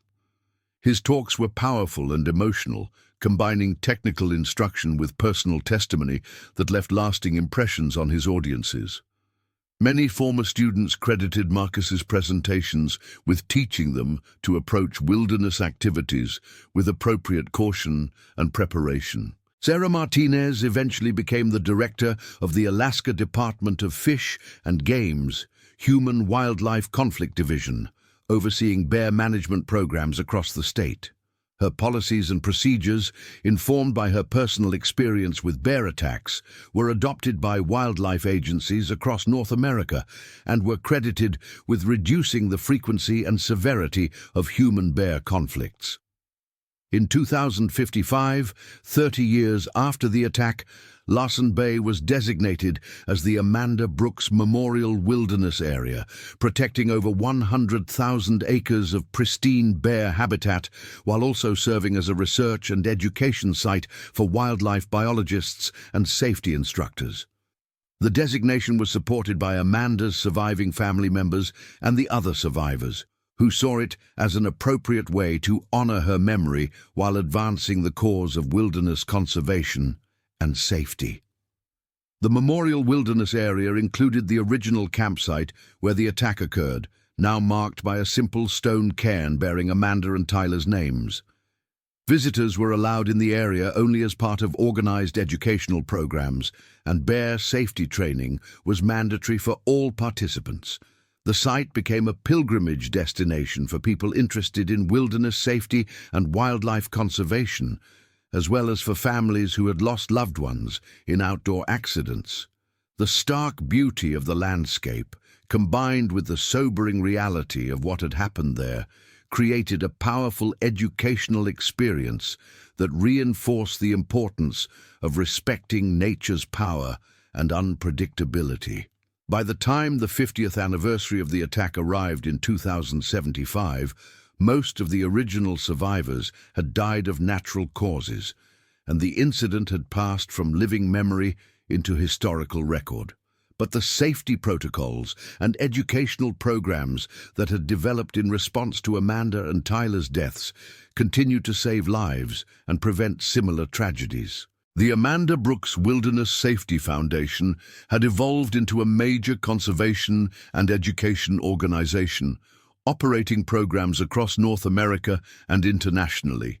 The foundation's work had expanded beyond bear safety to include comprehensive wilderness education, climate change adaptation strategies, and the promotion of sustainable outdoor recreation practices. Emma Thompson, now Dr. Emma Thompson, and one of the world's leading experts on human-wildlife conflict resolution, delivered the keynote address at the 50th anniversary commemoration. At 78 years old, she was the last surviving member of the original camping group, and her perspective carried the weight of decades of reflection and experience. Amanda and Tyler died because we weren't prepared for the reality of wilderness, she said to the assembled crowd of wildlife biologists, safety instructors, and conservation advocates. We thought we could visit the bears' home as tourists, observe their world from a safe distance, and return to our comfortable lives with nothing but good memories and photographs. But wilderness is not a theme park. It's not a backdrop for our adventures. It's a complex, dangerous, beautiful ecosystem where we are visitors at best and intruders at worst. Amanda and Tyler's deaths taught us that we must approach these places with humility, preparation, and respect. Their legacy is not the tragedy of their deaths, but the thousands of lives that have been saved by the safety protocols and educational programs that developed in response to their deaths. Every person who completes bear safety training, every guide who follows proper food storage protocols, every family that returns safely from a wilderness adventure, they are all part of Amanda and Tyler's continuing story. The memorial service concluded with the planting of a new spruce tree near the cairn, marking the attack site. The tree, grown from seeds collected on Kodiak Island, represented renewal and the continuing cycle of life in the wilderness that had claimed 2 young lives but had also inspired decades of conservation and safety work. As the ceremonies ended and the visitors departed, Larsen Bay returned to its natural state, a pristine wilderness area where bears still roamed the beaches and salmon still ran up the clear mountain streams. The memorial cairn and research station were the only signs that a tragedy had occurred there, subtle reminders of the eternal tension between human ambition and natural power. Old Scar, if he had indeed been the bear found dead in 2032, had been survived by countless offspring who continued to rule the forests and coastlines of Kodiak Island. His genetic legacy lived on in the population of massive brown bears that made the island famous among wildlife enthusiasts and hunters from around the world. The bears remained what they had always been, apex predators perfectly adapted to their environment, capable of both awe-inspiring majesty and terrifying violence. They were not evil or malicious, merely wild in the truest sense of the word, following instincts and behaviors that had evolved over millions of years. Human visitors to their domain continued to come, drawn by the same sense of adventure and connection to nature that had motivated Amanda Brooks and her fellow campers 50 years earlier. But now they came better prepared, better educated, and with a deeper understanding of what it meant to enter the realm of the great bears. The story of those 4 minutes in July 2025 had become more than just a tragedy. It had become a teaching tool, a memorial, and a reminder that the natural world demands respect, even as it offers wonder. Amanda and Tyler's deaths had not been in vain. if they had helped even one other family avoid similar loss, if they had contributed to a better understanding of how humans could coexist with wildlife, if they had inspired a generation of conservationists and safety advocates. In the end, their legacy was written not in the moment of their deaths, but in the decades of life that followed, in the children who learned to camp safely, in the guides who followed proper protocols, in the researchers who worked to better understand bear behavior, and in the wilderness areas that were protected for future generations to experience safely and responsibly. The great bears of Kodiak Island continued their ancient routines, fishing for salmon in the summer, foraging for berries in the fall, and denning through the long winter months. They remained magnificent and dangerous, requiring respect and caution from the humans who ventured into their world. And in Bellevue, Washington, a small memorial garden behind the Presbyterian Church bore a simple plaque: Amanda Nicole Brooks, 2005 to 2025. She sought adventure and found wonder. Her courage lives on in all who follow safely in her footsteps. The story of 4 Minutes in Alaska had become a chapter in the larger story of humanity's relationship with the natural world, a relationship marked by both tragedy and triumph, by loss and learning, by the eternal struggle to find our place in a world that was wild long before we arrived and will remain wild long after we are gone.